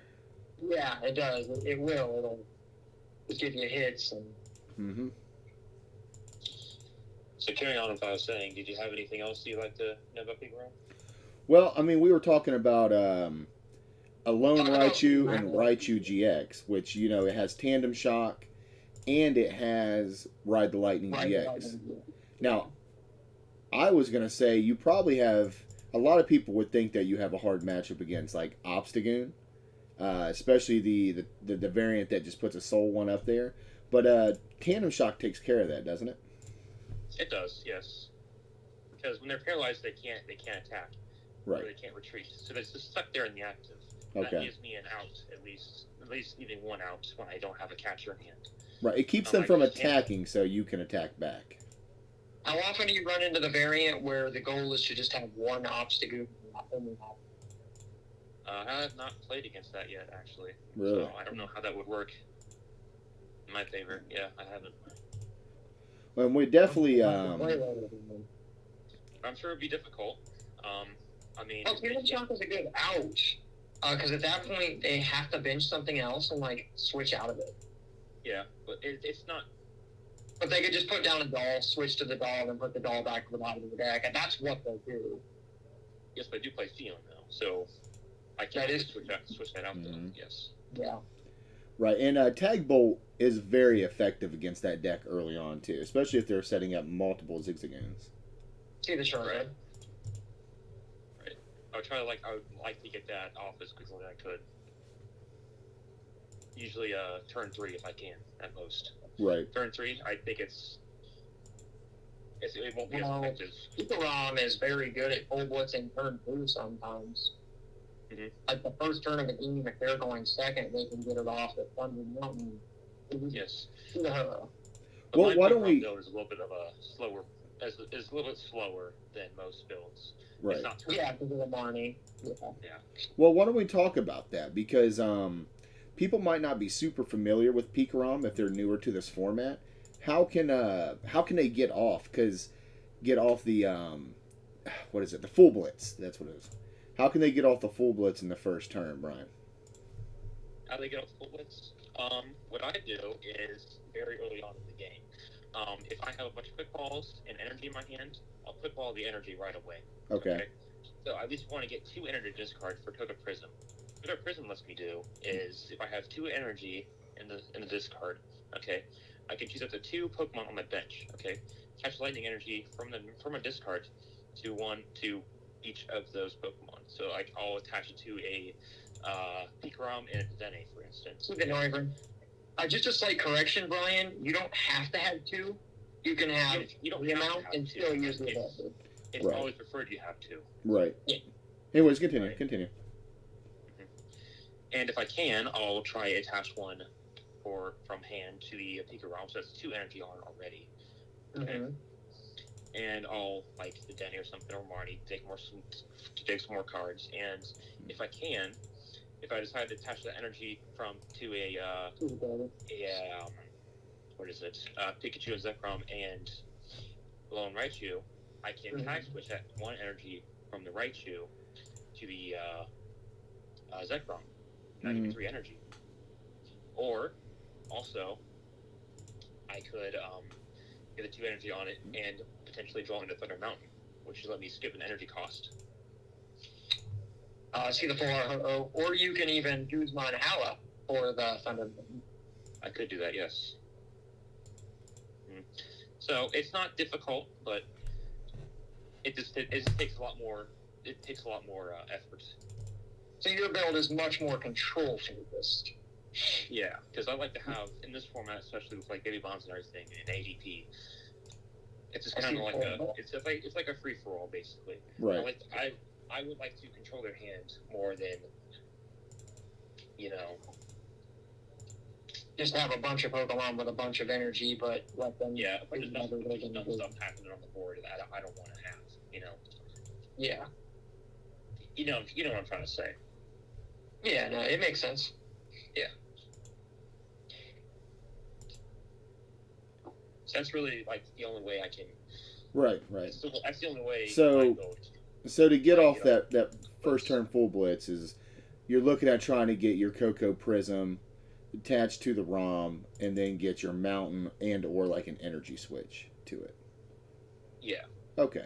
And that's kind of a lot to ask for, but with my build, you really don't get Pokemon full blitz a whole lot of times. Well, I feel like even you've got Guzma Hala and a Dedenne GX. I feel like it can happen more often than not though. Yes, but I only play 3 Dedenne and 1 Guzma Hala. See the golly. I see. Do you play Tag Call? Right. Yeah. I can play Tag Call too. Yes, that's always an option too. I played this deck for so long, I'm forgetting cards in my deck. It's all right. That's why we're just talking through it. Yeah. With everything happening, I really haven't had a lot of time to play anyway. So basically, what you're saying is you would rather Marty them to a low hand size than try to full blitz them on turn 2. Right. Yeah. If I can't full blitz, I'll just Marty them. Well, Pika ROM is perfectly okay manually attaching. Yeah, I mean, for sure. Yeah. I just have my own play style. It might be different for other people. Sure. Well, that's what we asked. That's fine. Yeah. It's all good. Hey, the way I play Baby Bucephalon, I play Zacian, and I'll just sit there and Intrepid Sword for turn after turn to try to draw into the 4 prize knockout on their GX. Yeah. Mm-hmm. Yeah. A lot of people don't do that. They'll just go in on whatever's on the board. Right. I saw something. We could bring up if you guys want to talk. Yep, Salazar. We could talk about. We don't have to necessarily talk about it for me, but I just thought about it. What what do we have any credentials? Like what are some of your biggest accomplishments in Pokemon? It don't necessarily have to even be a top. Just what's something in Pokemon you really feel like you overcame, or a moment where you were proud of yourself, or you're like, man, I finally got here or did this. Brian, you want to go first? Yeah, I can go first. Okay. Well, as Mark said in the beginning, I'm a Pokemon judge, actually. I'm a Stage 1 judge. So what that means is I can run my own events at my local store. I can judge at our events. I can potentially even go to regionals if I want to. Sure. But I really haven't had the time, though, to do it, though. And also, with me, I judge more than I actually play. Okay?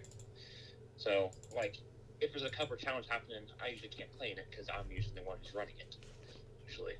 And Right. with that, I've only had like one major accomplishment, I'd say. Okay. It was the top 4 in Akron, Ohio, with me playing Pikarom. Oh, really? Really? Yeah, Was this with Judge Rom or with the build you're playing now? this was about a year ago with Judge Rom. Yeah. Yeah. Well, good. Actually, Brian, we all know each other. Just as a side note, but Brian, I don't think I knew that. That or it just slipped my mind. Yeah, I think You get plenty of challenge wins. At least challenge tops. I didn't know you had a couple. challenge wins. Yeah. Well, But yeah, we're that not was talking great. about necessarily wins. It's just something that you're very proud of, or something that very memorable. You're like, man, I finally did it. Yeah, I'd say that would be it. Yeah, My no, top that's 4. that's great. Top 4. Yeah. And I mean, being Yeah, a judge too, that's awesome. We already Yeah, knew that, yeah. but they didn't. Mm-hmm. And for me too, like I was not playing any Ice last time, and one of the top 8 decks was Gardevoir, actually, Sylveon. And Fairy Charms, I cannot attack them at all. I have Fairy Charms. They have Fairy Charms. So that was kind of a top 4 match. Like, hey, we're gonna put you on a stream. Like, oh wait, never mind. We probably shouldn't do that. I'm just gonna scoop to him right now. But I wasn't gonna play it out. I was happy. I was satisfied. Did you run any way to combat the charms? No, so I did not play any labs. So you weren't So there really was no expecting way to to run get in the around charms. Yeah. What charms? If you don't know what charms does, you attach it to the Gardevoir Sylveon, and that specific type of charm, like if it's a lightning charm, EX and GX Pokemon cannot hurt you. Right. They Right. can't. They can still attack. They can still paralyze you and everything, but you cannot take damage. You can't damage them. Yeah. You can't damage them. I'm talking just like. Oh, from their perspective, see the Rainbow Marshall. Okay, I got you. Okay, well, thank you for sharing that, Brian. That's very interesting. I didn't know about the thing in Akron. I mean, I knew you were a judge, but I learned something new today. Well, let's move it on, Darian. For me, see the regular ho-oh. For me, it's actually the same thing. I've been playing this game for about 3 years now. Mm-hmm. Competitively, probably about 2.5. My first 6 months, I was just, like most people, I was learning. And about 4 or 5 months ago now, I recently had my first shop at a cup. And I had been to probably 10 to 15 league cups. How many? Maybe even one. I've lost count. And very rarely do I do well. I just run into situations where, I mean, sometimes I just misplay, and that's completely on me. There's a lot of times where I'll prize bad, and I'll just prize what I need to win the games, and I just kind of have bad luck sometimes. But at this particular cup in Findlay, Ohio, I decided to play the ADP with the legendary Birds trio from Hidden Fates, paired with the Victory Star Victini from Cosmic Eclipse. Yep. It allowed you to just accelerate 2 different types of energy to one of your Pokemon if you went second.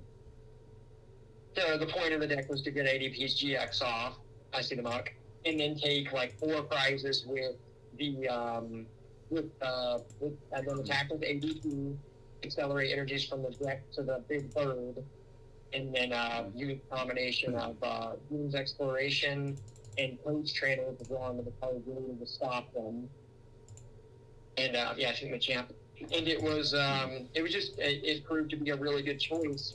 I chose to tack a Lucario Melmetal, which won me my 4th round matchup. Because I played against Gardevoir Sylveon, the same deck Ryan played against at the cup there. And I just sat on the Lucario Melmetal all game and Full Metal walled him. I see the Guardian. I hit him for weakness and I won. A funny story is, I go into top 8. My first top 8 game was super close. But I ended up winning. Mm-hmm. And then I go to my top 4 game, and I'm playing against the guy who won the cup. And he was playing the Green Baby Browns deck. And so it's not a great matchup for me because he takes 3 prizes pretty easy. But I had a lot of hand control, so it wasn't a horrible matchup. However, he got me game 1. I got him game 2. Then we went into game 3, see the champ. And that Lucario Middle Metal I was talking about against the Fire deck, I started it. So, unfortunately, I ended up losing my game 3 and not getting to advance. But I was really happy with it. I played really well all day, and it was my first top 4. Mm-hmm. I was very happy with it. Yep, I remember that. That was a really big day for you, man. That made me very happy to see you there. Appreciate that. Other than that, the only thing I can really think of is when and I'm still not completely there, but when I started to learn how to properly shuffle my cards, see the Marsh Shadow. Because I used to do really, really bad solely for the fact that insufficient shuffling. Shuffle well. Right. Yeah. Shuffling in this game is key. Shuffling properly is everything. Yeah. If you don't want to bridge your cards or you don't know how to bridge your cards, just chime it in here. You can continue. You know, you want to learn how to pile shuffle. Yeah, you've got to learn some form of efficient randomization. Oh, see the pull-out thin area. That's the first one of those. That is the only 4 supported we have left. The is... Never mind. We got all 6. Yep. Nice. I learned to riffle shuffle, which does damage your cards if you don't do it properly, but me personally, I play low rarely. I don't care that much. And I have gotten pretty proficient at that, and ever since then, truly, I will tell you, it makes a difference. It makes a big difference. So, it's beautiful Arsenal Apple. Yeah, I've been playing for like 3.5 years, almost 4 years now, and I still can't properly shuffle sometimes. It's very hard. It's very hard for me to do that. And it'll just lose you games because you'll know, man, I could have shuffled better. This hand was really bad. Well, what ends up happening, and especially like decks nowadays, where they're playing anywhere between 12 to 16, sometimes even up to 18 energy in the Reshizard decks, where when you go to your next game, say you win your first one, if you don't shuffle your deck good enough, you'll end up starting like a Charizard, and you'll draw like a Fire Crystal and 5 energy. And then you'll top deck energy for like 3 turns, and that's the end of the game. Because all those fires were clumped together at the end of your last game. Yep. You didn't shuffle them up good enough. Yep, that's right. And we've all been there. Yeah, I've had that happen too many times to me with the Shuffle on GX. I start football and draw 7 energy. Yeah, it's like, what do you do? See the Machamp. I don't want to see the Machamp, but I see him. Oh, he's clear. Okay, well, that, see the Salazzle. That, for me, is probably like my 2 best personal accomplishments. I try to play my best. Now that the regional season is canceled, that's unfortunate. I try to go to regionals when I can, and I just try to be the best of the game I can be. Hopefully one day I'll get to my first go through at a regional, and maybe even better. I'll turn it over to Mark. It'll be his turn. Well, I have a handful of things. Just, I guess one of my most notable things that I have done, I've topped just about every League Cup that I've gone to. Like, what's funny, it was the exception of the one where Robert got top 4. That was one of the first. That might have been the second only League Cup where I never topped 8. And I'll vouch for that. He did not. The story of why he didn't is really funny. Oh yeah, it was hilarious. Before, well, I was playing. I like puzzle decks. I like strategy decks, things that, a little more than just hit hard and run. I was playing Garatina Garchomp, Miss Magius, with the Roxys, and I ran the Mimikyu, the Shadow Box Mimikyu, and it was the green. It obviously runs green, so that's the only Pokemon in my deck that I have that has an ability. So for my win in, I was playing this guy. He was playing Baby Blowns, and of course, I was like, oh, okay, this shouldn't be that bad at all. Get him to a low hand. Should be a fairly smooth game. Well, I started the Mimikyu and drew 3 greens, and we did not win. So we'll leave that at that. But I will vouch for him. This guy is particularly good at card games. He's very good at Pokemon, and there has not been a League Cup that I think 2 out of over 10 he has not gotten at least top 4. Yeah. I've gotten top 8 at more than 10. Yeah. At more than 10. But, yeah. I guess it was the same. Yeah. Yep, but I tell you, my most notable thing, and to this day, I'm still very proud of it, is I know. I got top 16 was the Rock Lycanroc. And I was not feeling very good. I was Oh, yeah. Memphis region. Yeah, it was Memphis. You called me off guard here for a second. Yeah, at the Memphis Regionals in 2019. And yeah, I was tickled pink. I day 2'd. I was pretty high seed, and I kept winning and winning and winning and winning. But I was so sick, I remember, and I just couldn't even almost think straight. I was just playing as best as I could, and it worked, surprisingly enough. But I was just sick as a dog, and I probably should have just went home. But we didn't. We pulled through. But I got a feature match. I was playing against, what was his name, Darren? You're better at this. Yeah. There we go. And I ended up playing him, and he was playing Buzzwole Lycanroc. And I'll keep it very short. If you want to go watch that video, you can finish it in about 17 minutes. Yeah, you can finish it in about 17 minutes, and that's both games. Because it just wasn't destined to be. That's all I can say. Buzzwole, Beast Energy, both times, both games against Zoroark Lycanroc. It's over at that point. Has more than that. He had the Brooklet for the DNC. Hey! Secret Fire. 3 fire. And double Guzma 2 turns in a row. Both games. See, I talked about something bad that happened to me. We got something good. But, yeah. But I walked away very happy, and all my friends were there, and they were cheering me on, and then they watched that match, and they came out, and they're like, well, sometimes it just happens. But we all had a good time. What made me the most happy was afterwards we went and had a really nice meal, and it was overall the best fun I ever had, even though I was like deathly ill. I'd relive that experience. I'm very proud of him for that. Like, that was his first. What's that? I'm sorry. Top 8 was your first day 2. See the Darkrai, and you very nearly in. Well, the top forgotten. I very well, I think, if I could have avoided that Buzzwole player, I'd have to check again. I may be a little fuzzy on it. I'm pretty sure I had pretty good matchups in the top 8. There were 2 Malamar. There was a Buzzrock.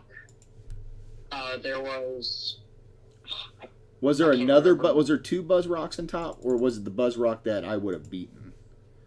The one that you would have, the one that you lost to made it in the top 8, and was his playing it, but he didn't make top. Yeah, that's what I'm saying. So if it was just a Buzzrock. Yeah. So what I'm saying, yeah, Malamar was the only loss that I had besides the winning match was the guy who won the regional, which was Danny Altavilla. And I darn near beat him too because Danny, did he not win or did he got top? What's two Plumeria? he got second. Gustavo won Memphis. Gustavo, yep. Gustavo won. Yep. Danny was playing Chimeco, and that was frustrating as a Zorok Lycanroc player. Yep. Well, that's all I What was got. that last DX we pulled? It was Plumeria, and then shoot, I don't remember, man. I think it was another Salazzle. Yeah, Salazzle. He's right. He's right. Was there a second for Plumeria? Yeah. I didn't even catch it. Yep. As we said, I said we pulled a second one there, but yeah, there was a Plumeria and a Salazzle. Okay. Did you get that? Sorry, we're just keeping detailed stats of everything we pull because we are going to contribute to these statistics. Well, might as well, if we're going to put the money, time, and effort into it, you might as well join the stats on there so you can make them more accurate. Yeah, I see him. He sees you. Sorry, I just personally do not like the Champ GX. I pulled a lot of them in real life when I didn't want them. Yeah. Why don't you tell them about that fabled box there? Oh yeah. Brian, you'll get a kick out of this. We had some good boxes, like that one I told you about earlier. Oh, it was broken. But we went over to another local gaming store and decided to buy a box, just because we split it. And this box had nothing in it. There were it had something. There were 5 hits, when typically you should get at least like 6 or 7. There were only 5. No gold cards, no secret energy, no full art supporters. This box had the trifecta of Mechanic. We pulled a regular art, a full art, and a rainbow Mechanic. Yep. And that was a big one. Yeah, that was And the other 2 regular arts weren't very good either. So. No, I don't recall them being very good. Card either. It's not playable. It just never was playable. And I'm not ragging on the card. Somebody out there, you may love a Champ GX. I see this whole asshole. Me personally, I just don't. What's that?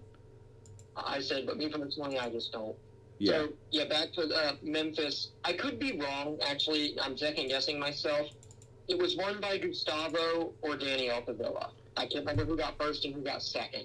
Well, either way, my only other loss was to the guy who either got first or second. Yeah.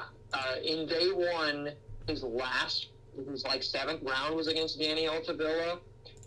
And that was Mark's only loss in day 1. Yep. And he lost to a top decks rescue circuit. Yeah, old Danny. Props to him, and I like playing Danny too. I like playing Danny a lot because he's a very fast player. He knows what he's doing, and we both were playing at a good pace. But what ended up happening is he was running the Chimeco, and that was just bonkers. If you guys don't know what that thing does, it can attack, and your opponent cannot play.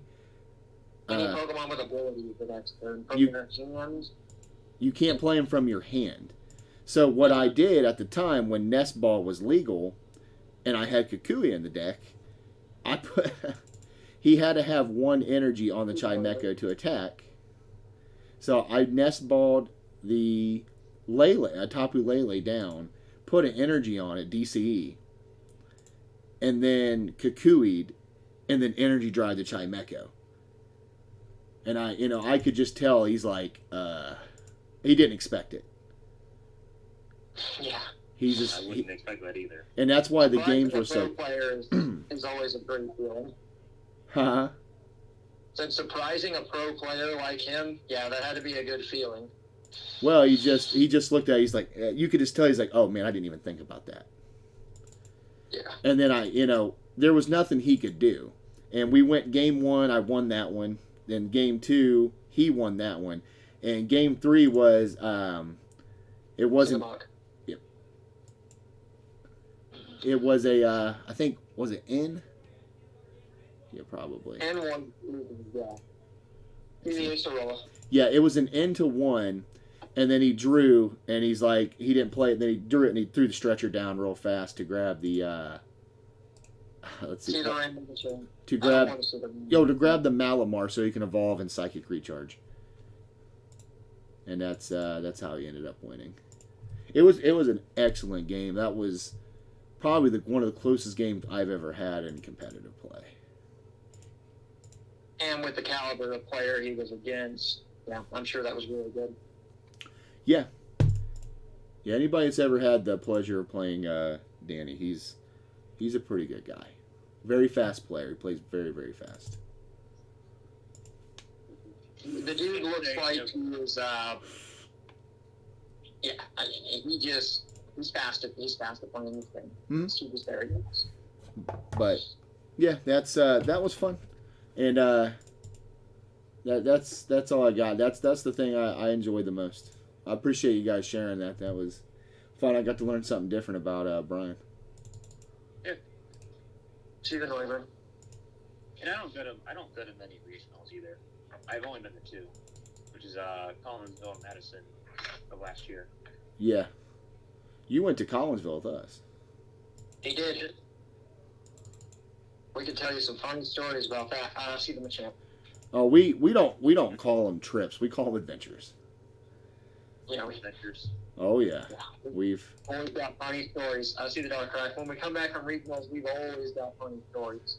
What's your story about me? The lunch line.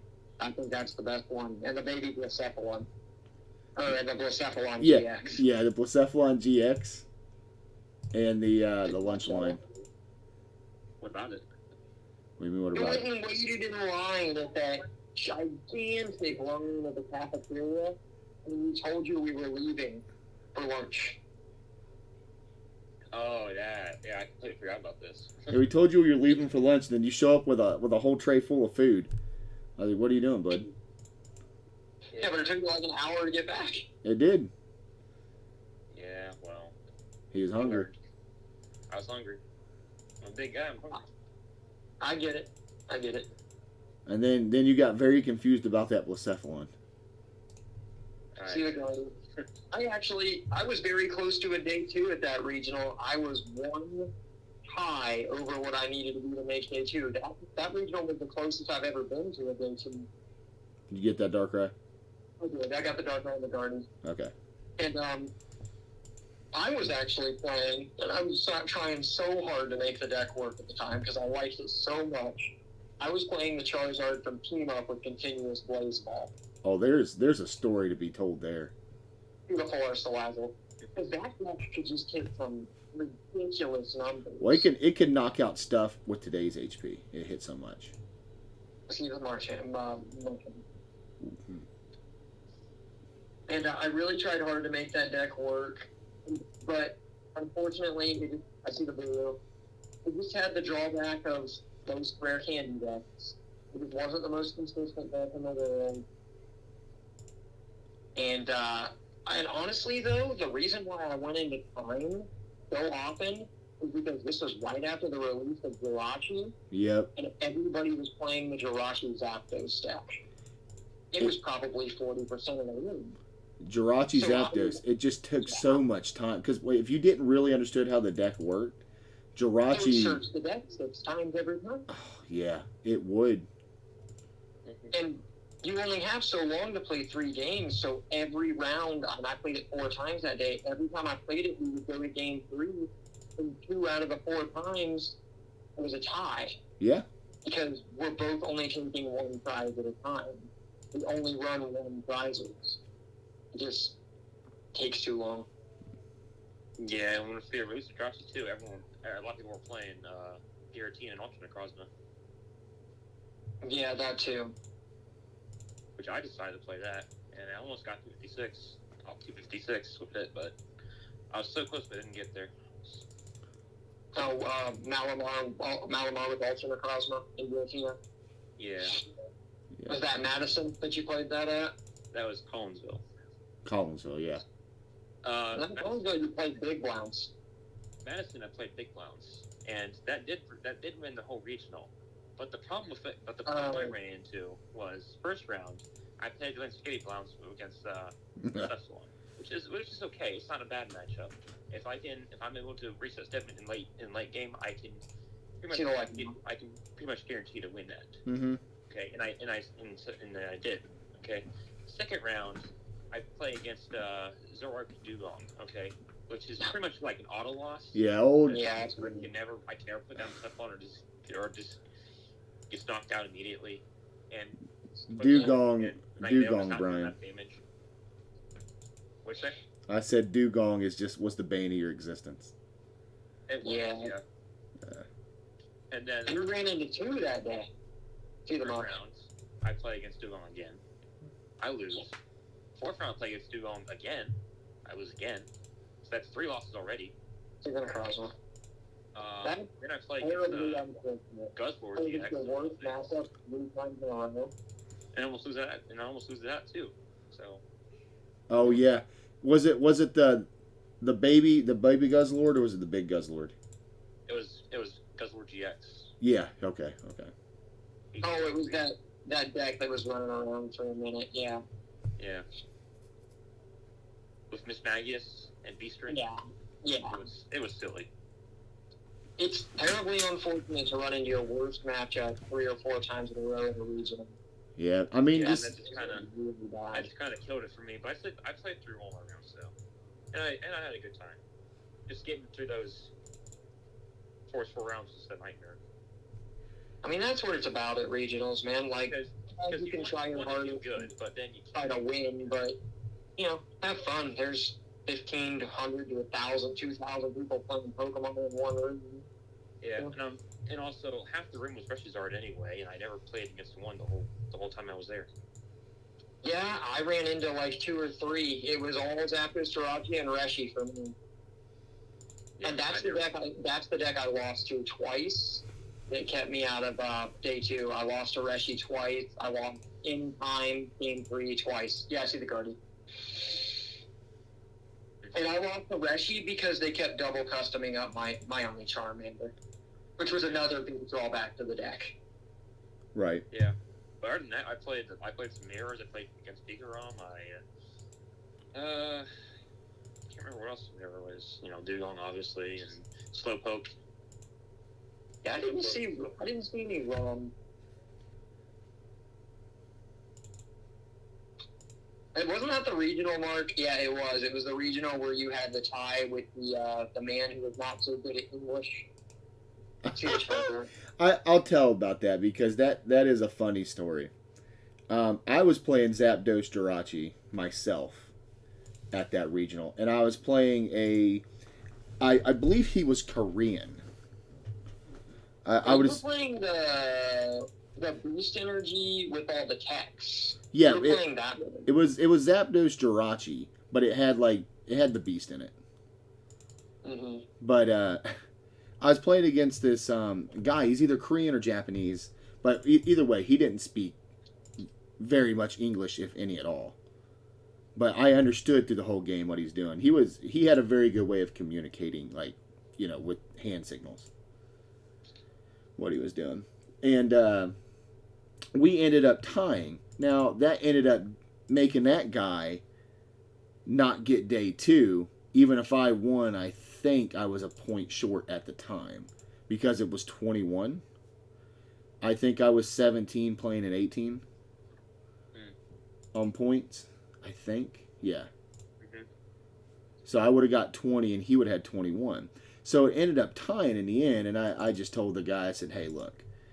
I said, you can have a win. I said, I'll just scoop to you in the end.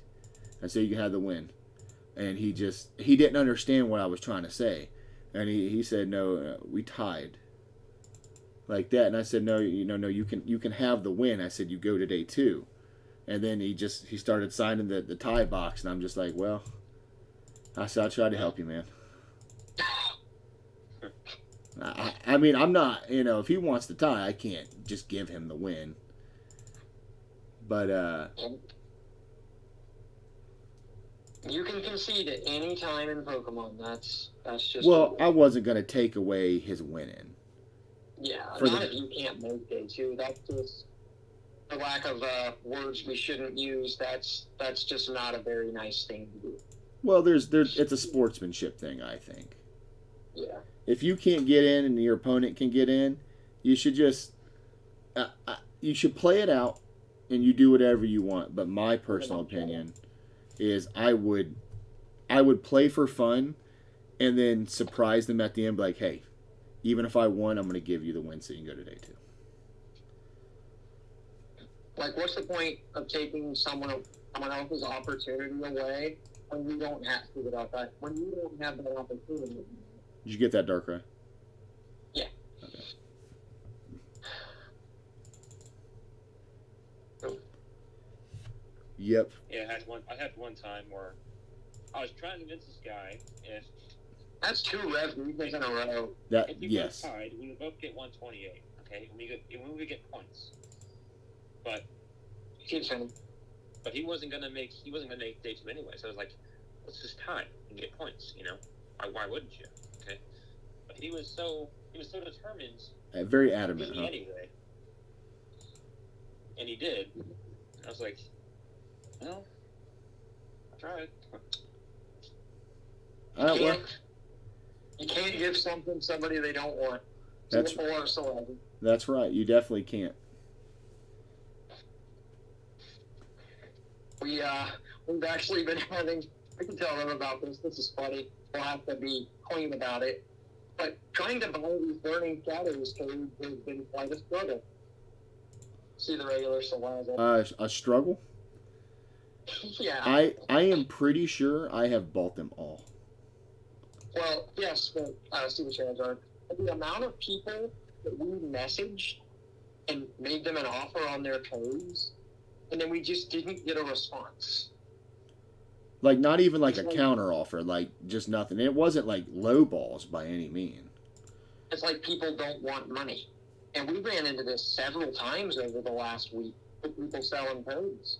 Well, I'm talking about post on Facebook and like 5 messages to eBay people. They just gave them 3 days now. That's another Rev Guzma. Yeah. Next time we get one of those, how many we have? Okay. I'm just curious. Back in the I see this level. Back in the day, that was worth a lot. Mm-hmm.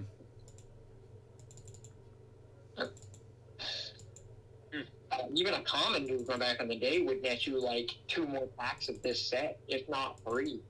Yeah, that's how all the sets are right in the beginning.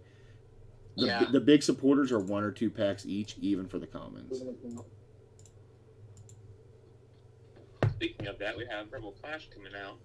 Not too soon. I'm not too knowledgeable about the set, to be honest. We talked about the cards we thought were going to make an impact in the other video. Mm-hmm. But what are your thoughts on Rebel Clash, Brian? Well, I'm kind of the same with you because I haven't really looked into the cards that for the set. Well, the full English list is out. We talked about the boss's orders. Yeah, I know we talked about Tool Scrapper. Yeah, we talked about Twin Energy. We talked about Tool Scrapper. Mm-hmm. We didn't really talk about any of the V's, although Dragonbolt seems to be pretty good. Yeah, Dragonbolt. Yeah, that seems to be a pretty good one. Yeah, can someone fill me on what that does? I mean, I feel as a... For 2 Psychic and a colorless, I think. Well, that's good. There's only one deck that can do that. Yeah, you do 130 or 150 to the active. I can't remember how much. Mm-hmm. But then you spread 5 damage counters over a bench Pokemon and everybody you like. And it's a VMAX, so it has 340, 350 or 2. Okay, so you said for 3 energy, what does it do now? You hit their active for either 130 or 150. Okay. But then you can spread up to 5 damage counters over their bench in any way you like. Oh, wow. And that's especially strong in the deck that it's going to be played in, spell tags with Giratina and Malamar. Oh, yeah, that makes stall. That makes stall almost impossible. We also have a bolt-on V as well. It's lightning. Hey. Yeah. For a lightning and colorless does 10 damage plus. This type is 30 more damage for each lightning energy attached to all your Pokemon. See the Guardy. What card is that, Brian? It's a bolt-on V. Oh yeah, we looked at that. I recall that now. Oh, the Bolton? Yeah. I saw that.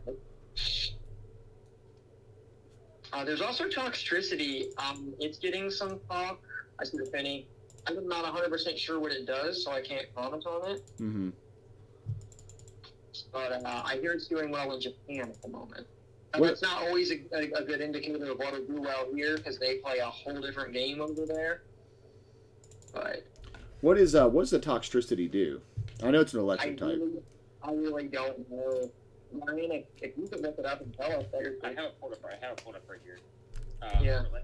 For lightning, it does 20 damage, and your active Pokemon is not poisoned. See the turns right. Lightning colorless does 90 damage, plus your opponent's active Pokemon is poisonous does 90 more damage. Oh, yeah. Wow, that's really good. And it's, what type is it? Electric? It's electric, yeah. Yeah, that's really good, actually. Although my preference, I would really run the Bolton over the Toxicity. Or is that the VMAX or the regular V? Because there's a regular V, that's right? regular. Are you talking about the VMAX? Yeah, what's the VMAX, dude? That's the one that... Oh, okay. Let me see. Well, that's still good itself. Yeah, the V itself is good, but what's that VMAX? Hey. 4 V's. 160 damage. If this attack is 80 more damage if your opponent's active Pokemon is poisoned. Lightning and a colorless, 160, 80 more for damage. Lightning colorless. Oh, lightning. Yeah. So essentially, use its Pokemon if their active Pokemon is poisoned. That's not so it builds off of the poison from the V. Yeah. Yeah, but you're knocking pretty much anything out. What's its HP? It's 320. And it's fighting, I presume? Yeah. Well, there's not a lot of fighting right now to punish that. So that's pretty good. I'm saying that wouldn't be too bad with laser and expanded. No. That too. And you can accelerate with ROM, so all of these Lightning V and V Maxes, as these Charizard, they have potential. Yeah.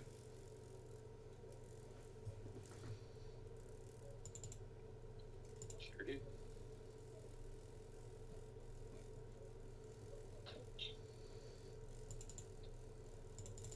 Okay. Let's see. What else are we getting in the news that could be pretty good? A potential mill deck or an element of a new mill deck is coming out. There's the Palisand with the Ghost Shovel. Mm-hmm. That could be pretty good. Look at those two cards, Brian. I can't remember exactly what they do, but I know it's a mill strategy. Palisand? Yeah, it's a new Palisand, and then it has a tool that you play with it. It's like the shovel on its head. It's called Cursed Shovel. Yeah, that's it. Yeah, no, you're right. We read about that. It does something along those lines. Okay, yeah, I see it. Palisand, colorless. It does discard a card from top card of your opponent's deck. If this Pokemon has Curse Shovel attached to it, discard 2 cards. So it's knows 3. Okay, what's the Cursed Shovel do? Trying to find it. Yeah, if it has Cursed Shovel, it'll mill 3. Okay. Curse Shovel. If the Pokemon's tool is attached to is knocked out by damage from the opponent's attack, discard the top 2 cards from your opponent's deck. Wow. Alright. That could be really good with ordinary rods. You know, another thing you could play that with, it's kind of crazy, but since you're probably not doing a whole lot else in that deck anyway, you could run the Diglets with Giovanni's Exile. That when you discard the Diglets off of your bench with the effect of Giovanni's Exile, you know a card for each. Right. Yeah, you could do something silly like that. Yeah. One with the decks right now. Well, the current mill decks don't really play like that. Well, that Polisand with Bella would be good. Each one.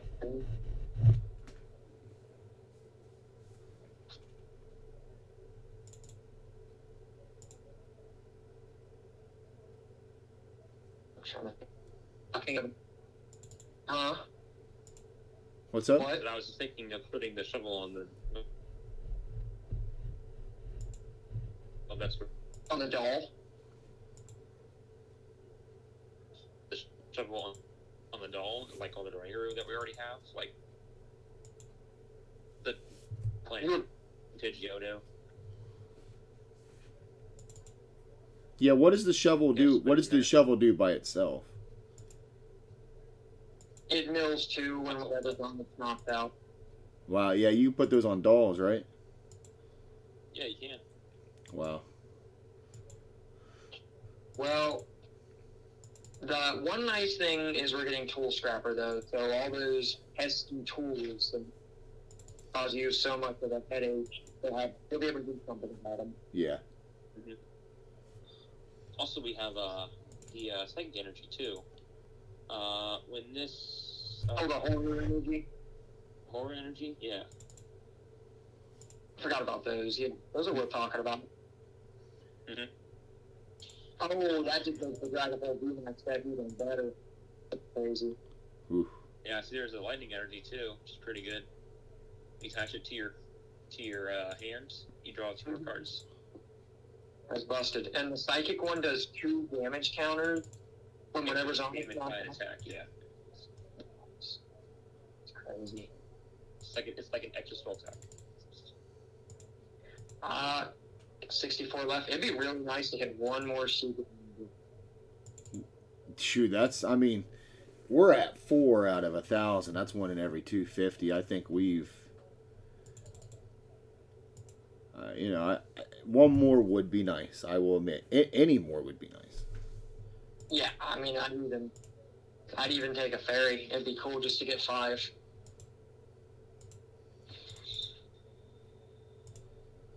Well, this is a good sample size. Like I said, if you're watching towards the end of the video, we are probably going to open up another 1,000. Let's run over what we haven't pulled, because there isn't much. That's the first one of those. Good. Oh, good. That's one less thing. So we have not pulled Rainbow Rare. Well, Rainbow Rares, we're not going to get them all. That's just not statistically possible in a 1,000 packs. We pulled all the regulars. We've pulled all of the arts except for Gardevoir, Noivern, and Finny. Really? Yep. Huh. We've pulled all the rainbows except for Muck, Darkrai, Melisapod, and Noivern. Because the Rainbow Hobo isn't in the set. Did we not pull a Rainbow Darkrai? Not in this, no. We got one yesterday. Oh, you're talking about just today. Yeah, just today. Yeah. I was going to say, because some of these cards I feel like we did get yesterday. No, I'm talking about what we haven't pulled in these 1,000 packs. Oh, I see. Okay, yeah. And then, let's see. So that we're missing only a few rainbows, really. Those 3 full arts. As far as golds, the only one we haven't pulled is Choice Band. Is what? No, Choice Band and Super Scoop Up. 2 golds we haven't pulled. Yeah. And then the Fairy Energy. But if you can open just 1,000, just 1,000, that sounds kind of crazy, but if you could open just 1,000 and pull at least one of every single card, you're very fortunate. Yeah, seriously. That just normally does not happen. Oh, I've said it. It would take 5,000 to 10,000 packs to get it all. Well, I think in 2,000 you could get one of every card. Maybe. I still wouldn't bet on that. I wouldn't either. Because hitting the specific gold is hard. What was so funny what's so funny about these golds is that they're, I mean, don't get me wrong, they're like sometimes they're 15 to like 25 packs for the gold items, but for as hard as they are to pull, you think they would be Yeah, able the old to. ones just don't have a lot of value. Yeah, I the forward machine. Yeah, the old ones just don't have a ton of value. The old golds, some of them do. Free span is still worth about 7 packs or so, Yeah. but it's still pulled. Stretcher, same thing. Sorry about the extent of the gold has value. But you got to think this set's 2 years old now.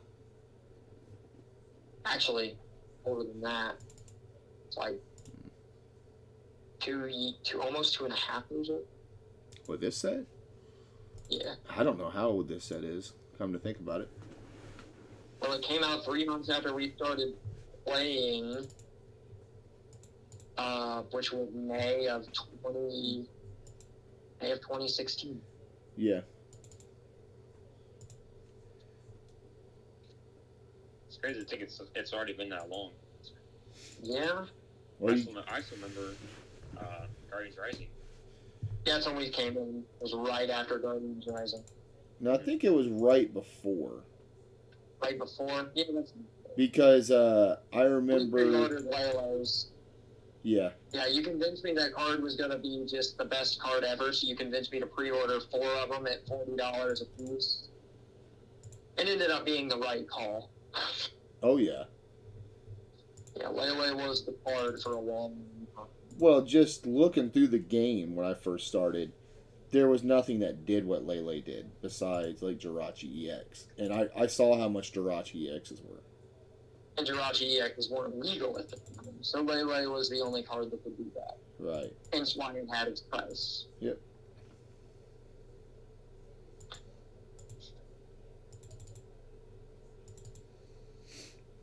Okay, we're down to the wire here, guys. Out of 1,000, this is the last 25.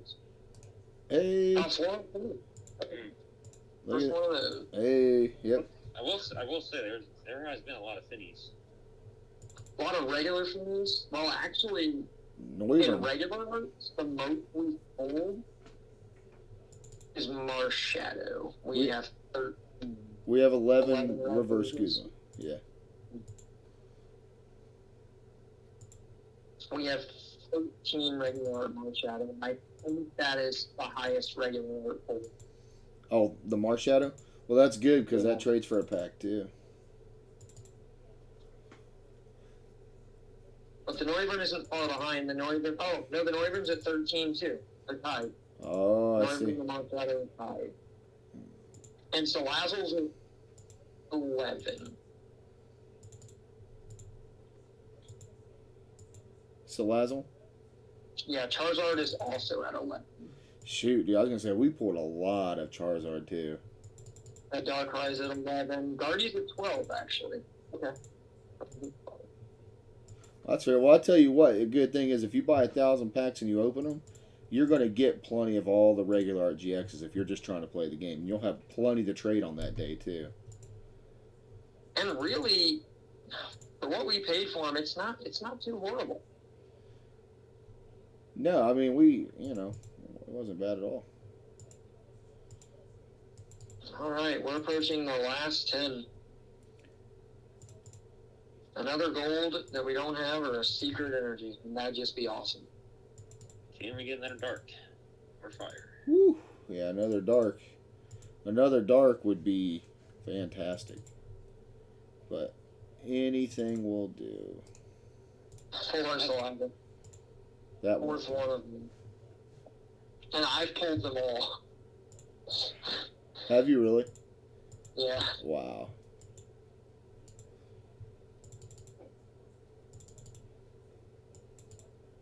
Okay. We're 8 left. Mm-hmm. 4 liking her. Well, you like the ones that have just one at the end because those are the ones the energies will be. I don't think we've gotten an energy where it was two flipped over. It just depends on what the red is, whether we already have it. All right. Here it is. Took almost 3 hours. 3 left.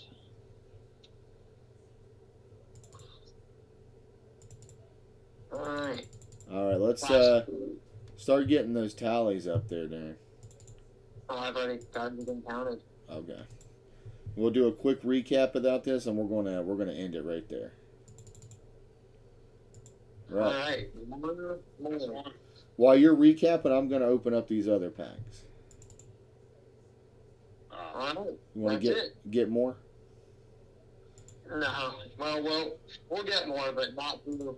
Okay. Like go ahead and give us a recap, and I'm just gonna open up these packs in the background. Okay. Well, total. Let's see. We had 7 regular Royal Mucks and 2 full arts. Okay. We had 11 regular Charizards and the 1 random. We had 11 regular Darkrai and the 1 full art. 12 regular Gardevoirs and the 2 randos. Oh, cool. I've been wanting to trade for that forever. Yeah, That's sick that you pulled it. We pulled 9 individual Sapon and the 1 full art. Yep. 8 regular Ho-Oh and 1 full art. Oh man, this guy. Sorry, I'm out of here. But it looks like 10 regular art instruments and 2 full arts.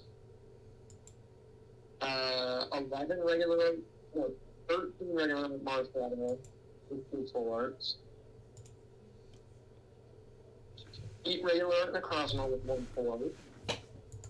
Oh, I'm sorry, I missed some rainbows. We also got 2 Rainbow Rare, 2 Rainbow Rare Machina, 2 Rainbow Rare Monk Shadow, and 2 Rainbow Rare Necrozma. Mm-hmm. And then on Noivern, we didn't get any full arts or windows, but we did get 13 regular Noivern. On Salazzle, we got 11 regular art Salazzle, 1 full art, and 1 rainbow. On Finny, we got 7 regular arts, 1 full art, and 1 rainbow. Mm-hmm. And then on the Like It or Not, which only came full art and hyper in this set, we got 5 full arts. The Bulu, same thing, only came full art and hyper. We got 2 full arts. Then the full art supporters, we ended up getting 3 Ursula, 2 Guzma, 1 Kiawen, 2 Plumeria, 2 Sophocles, and 1 Wit. And then the golds, we got no Choice Band. We got 2 Escape Rope, 2 Multi-Switch, 1 Muscle Dumbbells, 1 Rescue Stretcher, and no Super Scoop Up. And then the Secret Energies, we ended up getting 1 Dart and 3 Fire. Nice. And let me add up how many total hits that is real quick. Let me give you like some kind of ratio. Yeah, I can do a ratio real fast here.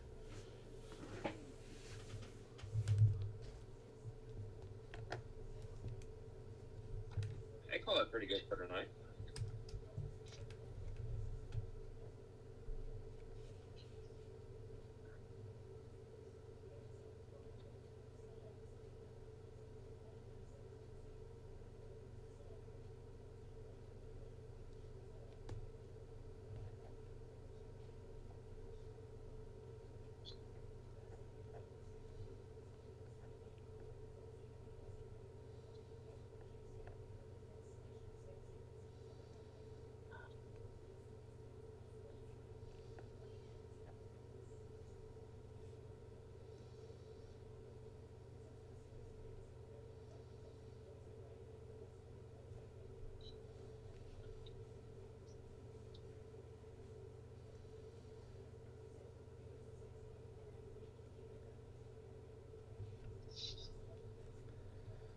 All right, here.